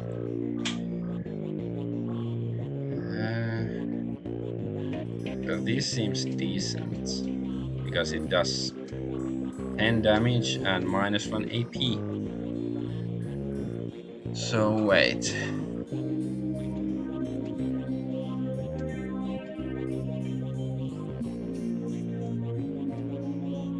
What's the difference between the lightning bolt? Well, the cooldown is lower in the stun bolt, but it's like, is stun bolt like much harder to resist, and lightning bolt is easier to resist? Is that the main significance?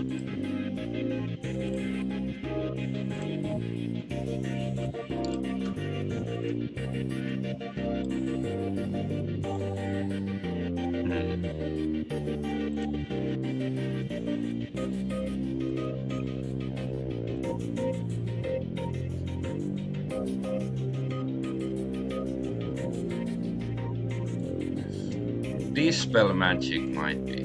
I'm gonna buy the dispel magic spell.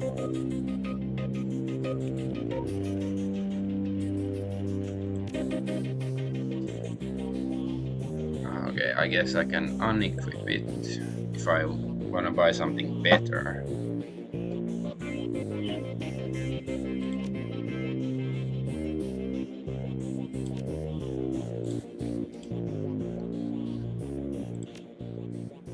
Yeah, maybe I should buy the lightning bolt. See? I changed them. Well, I guess it doesn't really matter where the locations are or anything.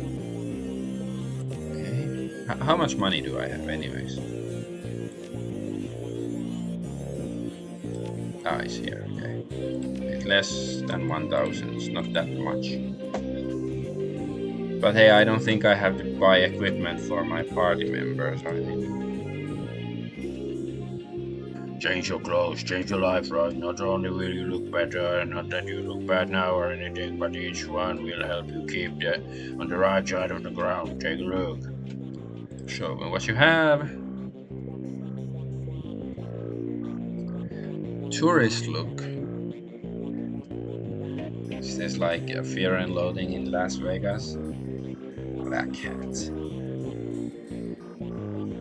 Okay, it's just clothing stuff, but yeah, this is the willpower one. There's no upgrade yet, at least. TV Gruberman. Yeah, he's ugly. Theater Buster Gruberman is a well-groomed orc dressed with a precision that just suggests the straight lines of a military officer's uniform. His hair is cropped short and high inside, as they say, and the neatness this presents is only compromised by the uneven tusks protruding from his mouth. The only other defect in this picture of perfection is the man's cybernetic right arm, which is obvious enough to be noticeable, but not so obvious as to ruin the line of his suit. When he speaks, Dark's voice is soft and thoughtful when he talks, and he talks almost exclusively in numbers, calibers, ranges, rounds per second, arc of fire, razoring factor, tensile strength, and of course price. Bunker Buster Gruberman, at your service. Friends call me Buster. I also answer to Sergeant, Sir, and even Theodore on occasion. Anytime you're in the market for firearms, ammunition, or ordnance, I'm your man. How can I help you? What exactly do you sell here?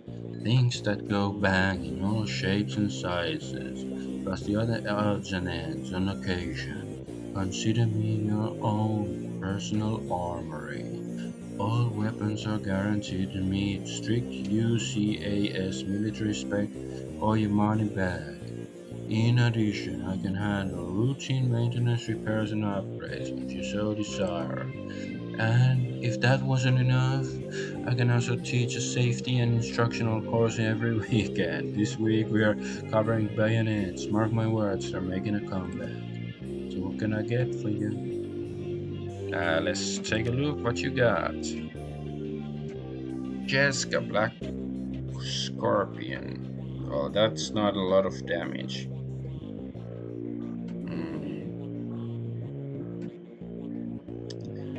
So yeah, I guess the only advantage with this pistol is that this cap is 28. So I guess like you have like a million bullets, you never have to reload it. But yeah, it does no damage, so I don't really get it. Why would anybody use it? Because I don't think this game like has any strength requirements that to use a shotgun you have to have strength of 4 or something. Uzi. Benelli.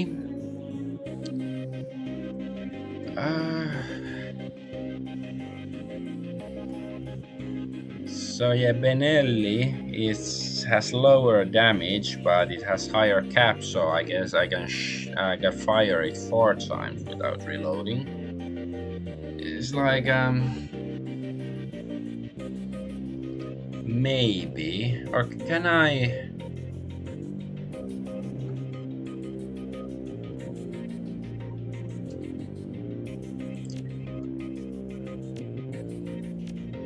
Let's check.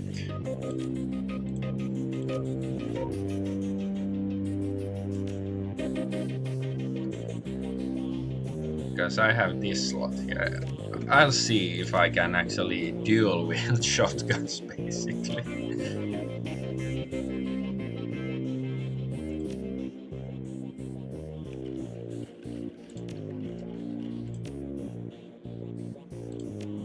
Yes, I can.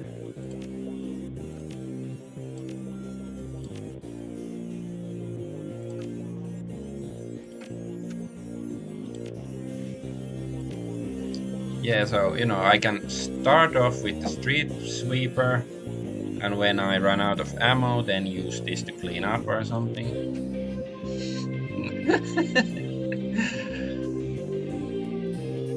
I don't know, it's funny. Every inch of the tech alcove is covered in chaotic patchwork quilt of circuit boards, chips, wires, displays, and a million other things that you can't identify. In the eye of this techno-beat storm stands a dwarf, immaculately dressed in and supremely calm. David Fry II. I know that look. Don't let the size of the shop fool you. I can get you any Matrix hardware or software that exists. And if it doesn't exist, then I can get it made for you. Any questions I can answer or anything gear you need. It's a bit odd. Watch the deck. Check in the Matrix, blah blah blah. I'm not doing any decking, so not gonna read through all of this, or like not gonna read it out loud. Just check, because I cannot use any of this stuff.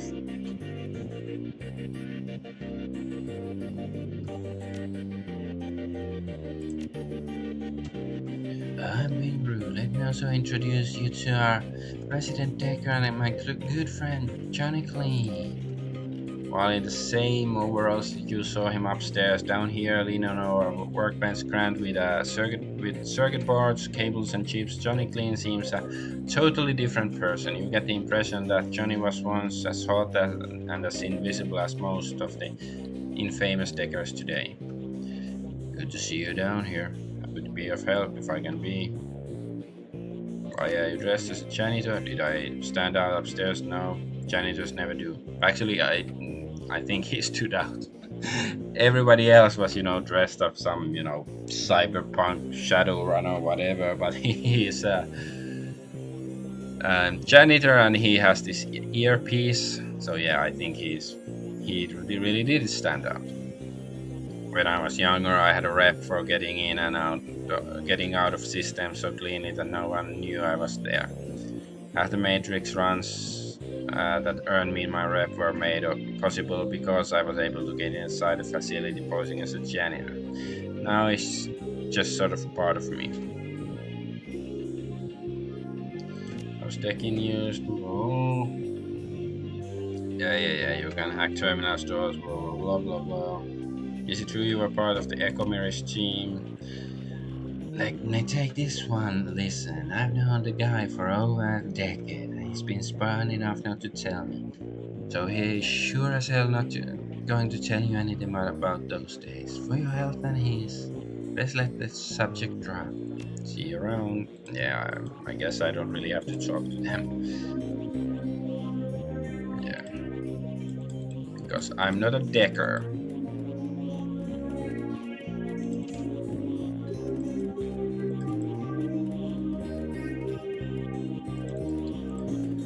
So, I guess I've talked to everyone except Dr. Sarah Castle.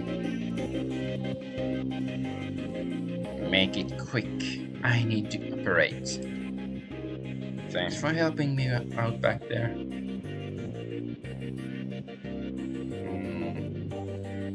Tell me about the night Sam Watts died. Sam's dead? Jeez, guy, do you really think this is the time? How did he die?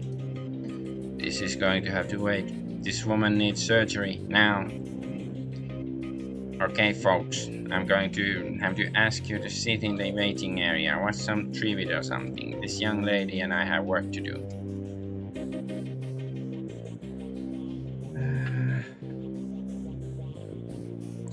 Yeah, take it easy, Coyote. We'll be here when you wake up. Who said anything about me going to sleep? Just give me something to bite on.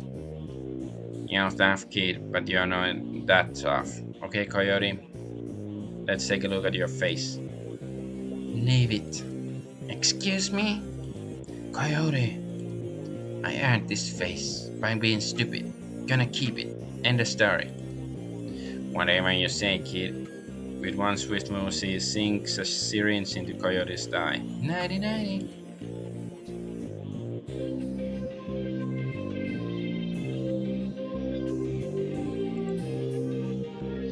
Coyote looks both better and worse than you last saw her.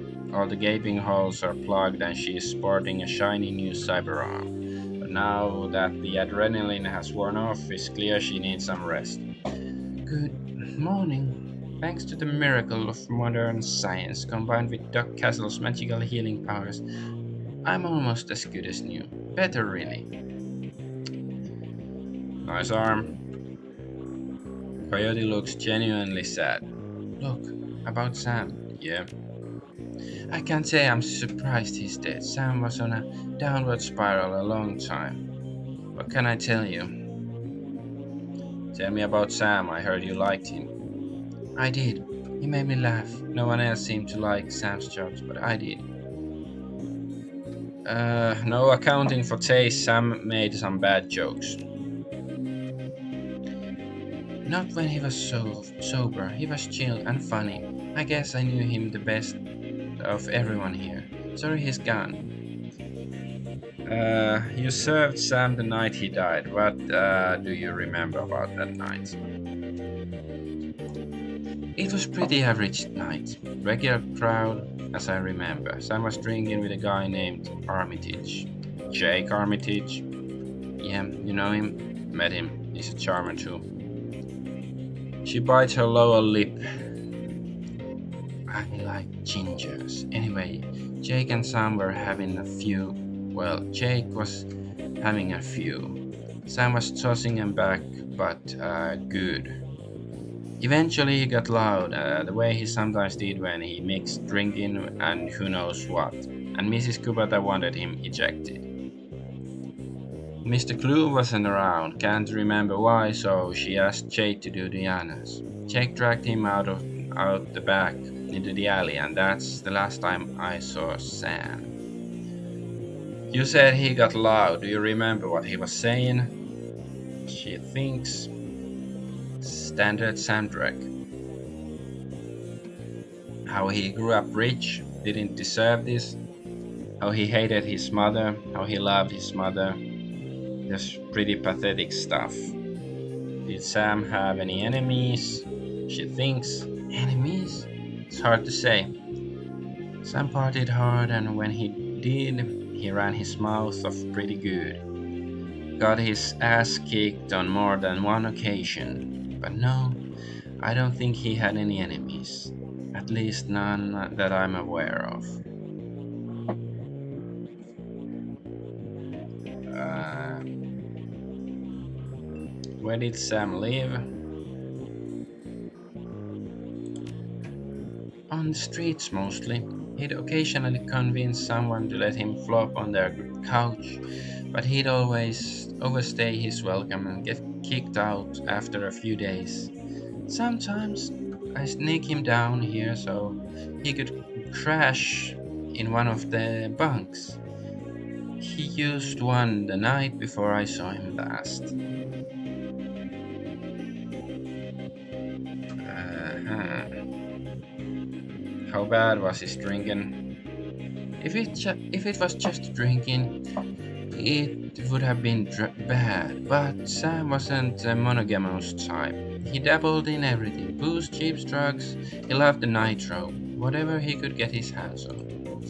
It wasn't always like that, but once he got sick, he started using more and more stuff to try and forget about it. Sam was sick, dying. Didn't you know? Yeah, everyone could tell. You could just look at him and see he was a walking corpse. It had to be the drinking. Then he disappeared for a while, and one day he came back all better. Looked good even. Better? Just like that? He said his mom helps him now. Never said how though. Thanks, Coyote. Now I need you to do something for me. But wait, his mom died like a year ago of an alleged suicide. Couldn't we ask her if she knows anything else about the mom and her death? What do you need, babe? I need you to talk to Mr. Delilah for me about the Royal Albert. He's usually upstairs. Tell him I didn't get the gems. Maybe I can take another run at it when I recover. I will. But we got the gems, right?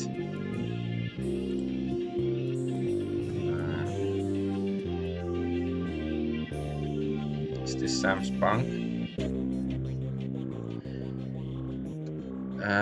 The bunk is a mess and reeks of booze. Searching through the sheets, blankets, pillow, you'll find an old photograph that has seen a lot of wear.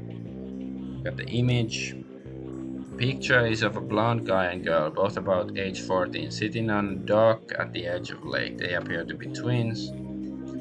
The boy has his arm tied around the girl's shoulders and is mugging for the camera. The girl is planting a kiss on his cheek while making a rabbit ears behind his head with her fingers.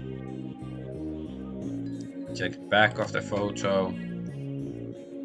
Written in a woman's hand are the words Sam and Jessica, Lake Sammamish State Park, summer 2040. Okay, take the photo, I guess.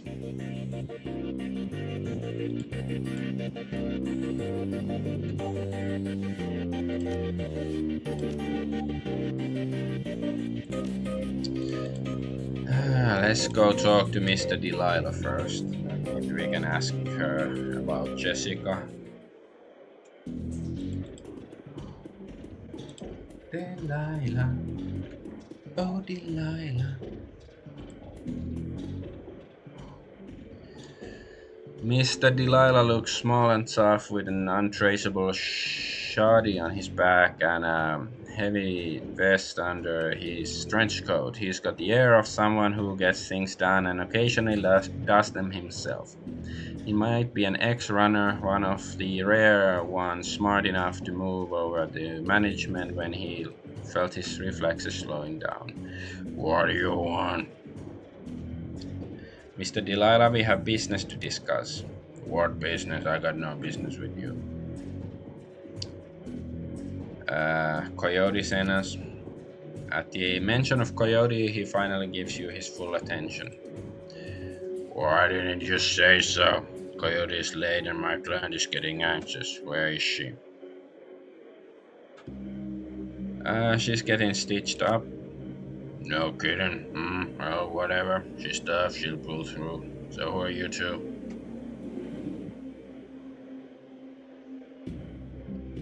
Adventure Argonaut, he's Paco. Right, we're only introduced. Now, give me my stones. Uh...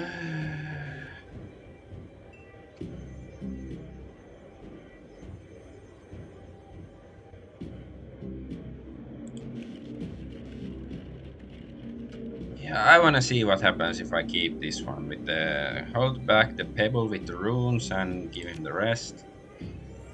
In an instant, there's a jeweler's scope in his eye, moving quickly through what appear to be the most valuable stones. He stops, and when he can't find what he's looking for, he glares at you, furious, throws the rest of the gems in your face. It's not here. What?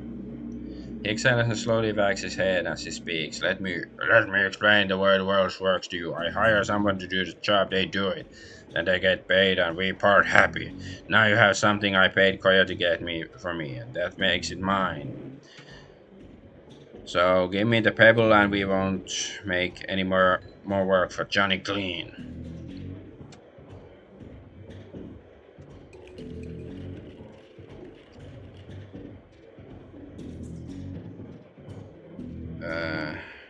Double the fee and the pebble is yours. Double what I currently owe you. Done. Now hand it over. Hand over the pebble.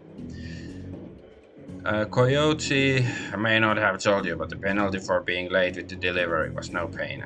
But now I'm feeling magnanimous tonight, so you guys can keep the gems I threw in your damn face. Mr. Delilah looks up and down, takes you all in, smiles to himself. Listen, you look like the sort of man who might run a crew of your own one day. Might need a little talent. When that happens, you come to me, I'll set you up. He dismisses you with a wave. Looks like you impressed him. I know fans for those gems. One grass, follow me. Okay. Sure, I guess I'm happy with the way it turned out. I guess in this world, you can't really blame somebody for, trying to be a bit greedy. As long as you're not like backstabbingly greedy. Van Grass is fiddling with his cyber eye while noodling on his PDA. You're back, still busy, what's your story? I can see you're a busy man. No, she said, that's right, Anne. So I wouldn't bother you if I hadn't come into... So I wouldn't bother you if I hadn't come into possession of these rare stones. You have his attention. Rare stones, huh? Let's see these rare stones. Ooh. You hear the servos in Van Grass's cyber eye whir as a magnifying lens slips into position. He bends his ear over the stones for 2 seconds, maybe less. Where do you get this drag? Gumball machine. I give you 1,000 for them. Finally, my academic etiquette is useful. Did the software in your HUD appraise the value of the stones? He looks amused. Good, babe. We both know that the International Gemological Institute will set the price far higher than your offer. It'll take time for you to get top new yen for it. Let's call it 2000. Fine, you got a deal. Done. Give me your credit stick. 2000. Nice.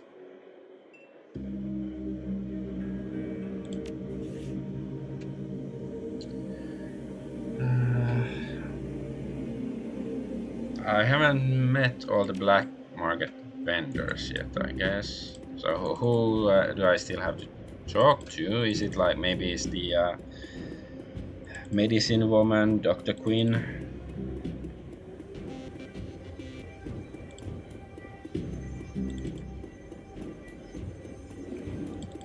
I just realized this is so Final Fantasy VII, like having this piano. No, it wasn't the piano in Final Fantasy VII, like in the seventh heaven bar.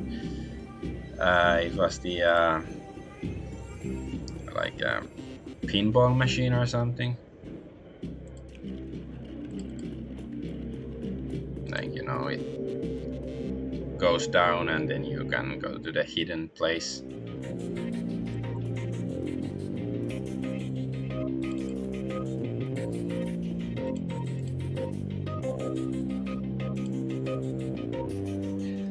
In Shadowrunner circles, the term doctor is often used quite liberally to describe any sawbones with a needle and a thread, but in the case of the Union's resident medical expert, nothing could be further from the truth.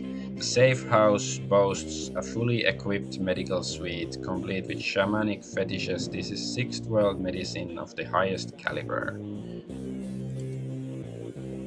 The doctor herself is an unassuming sort, perhaps the type to go unnoticed entirely, if not for the sprightly spirit perched on her shoulder, like her own personal gargoyle. The spirit's burning eyes follow you constantly, even as the doctor's own eyes are buried in her charts.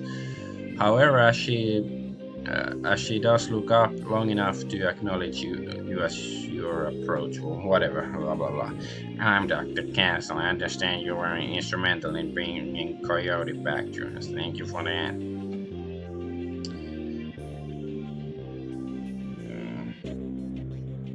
No, Sheen. No, fixing up her arm. That was a piece of work. Surprisingly routine, as it so happens. She knows you're eyeballing the facilities. I can tell you're surprised to find a full-service med bay under a dive bar in a slum. Don't be. This is a Shadowrunner bar, after all. For a purveyor of cyberware and trauma kits, there is no better place to set up a practice. Our patch runners have installed and maintain their cyberware and provide medical supplies for their runs. May not be as mobile as Dark Wagon, but I'm the next best thing. Can I help you with anything?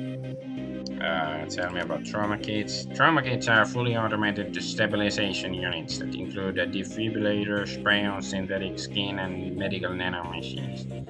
They can save a runner's life if you move fast enough.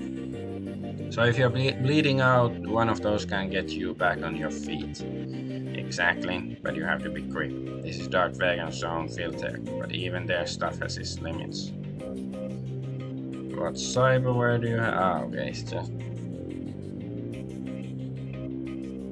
Can I actually...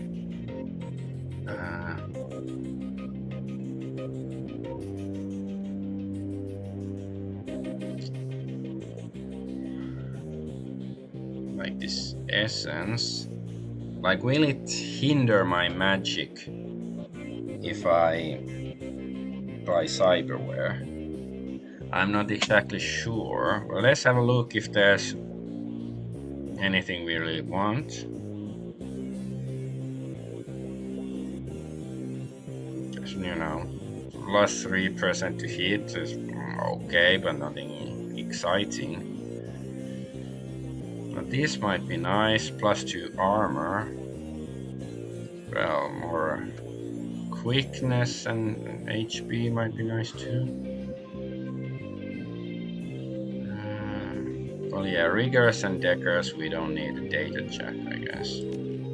I have to check out later, like, if it's gonna hinder us our magic to get any cyberware. I see shamanic fetishes are your shaman too. While modern technology makes surgery less disrupting than it used to be, it's still an ordeal for both the body and the spirit, requiring extensive recuperation to properly heal. I'm trained in the ways of the spirit world as well as the scientific world. I do my best to heal the whole patient. How's that on your shoulder? These little guys are first healing rituals I perform on my patients after surgery, dramatically reducing their recovery time. Not standard procedure, of course, but the results speak for themselves. Yeah, she has a demon on her shoulder. Okay, how about the medical supplies? Uh, so I guess trauma kit. Yeah, I have medikits. I'm not sure if I have trauma kits. This is like a, Phoenix down. I will probably find them for free somewhere. I don't want to waste money on it, especially if I'm gonna buy some. Okay, I got the talk to everyone. Okay, I have one, yeah, so I don't need to buy it. Like, not yet, at least. I look so cool. Okay, Paco is no longer with me.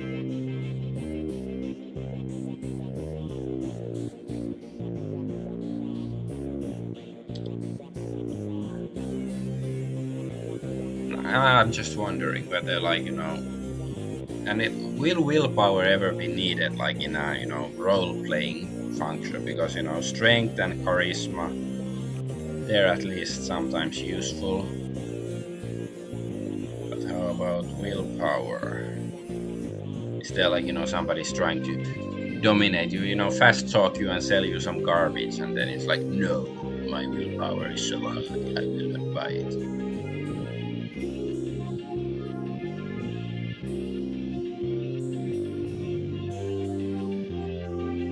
Because yeah, in this it's a bit boring if I just keep raising my quickness and willpower and then spellcasting and shotgun.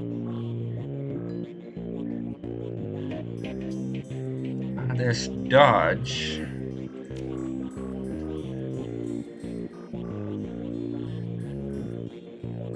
I guess I should increase my dodge a little bit. Yeah, that's good.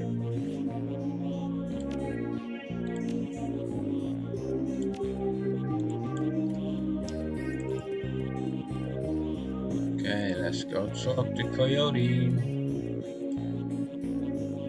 You're back. I think the highlights of the Wolves game will be on soon.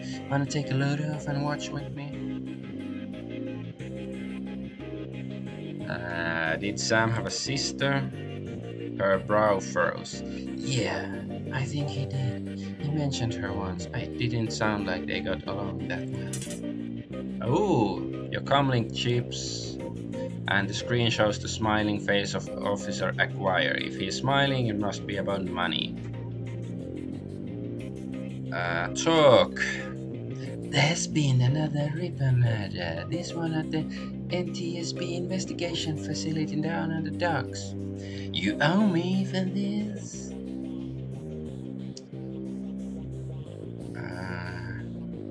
Put it on my tab. You there now?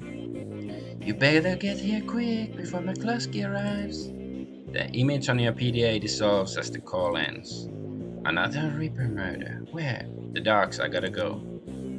Okay, listen, I want to help. You dragged me out of the Royal before something bad happened. Worse than getting my arm torn off. And Sam was my friend. You head to the docks, I'll see if I can track down Sam's sister, Jessica. She might be able to help us. Thanks, I appreciate your help.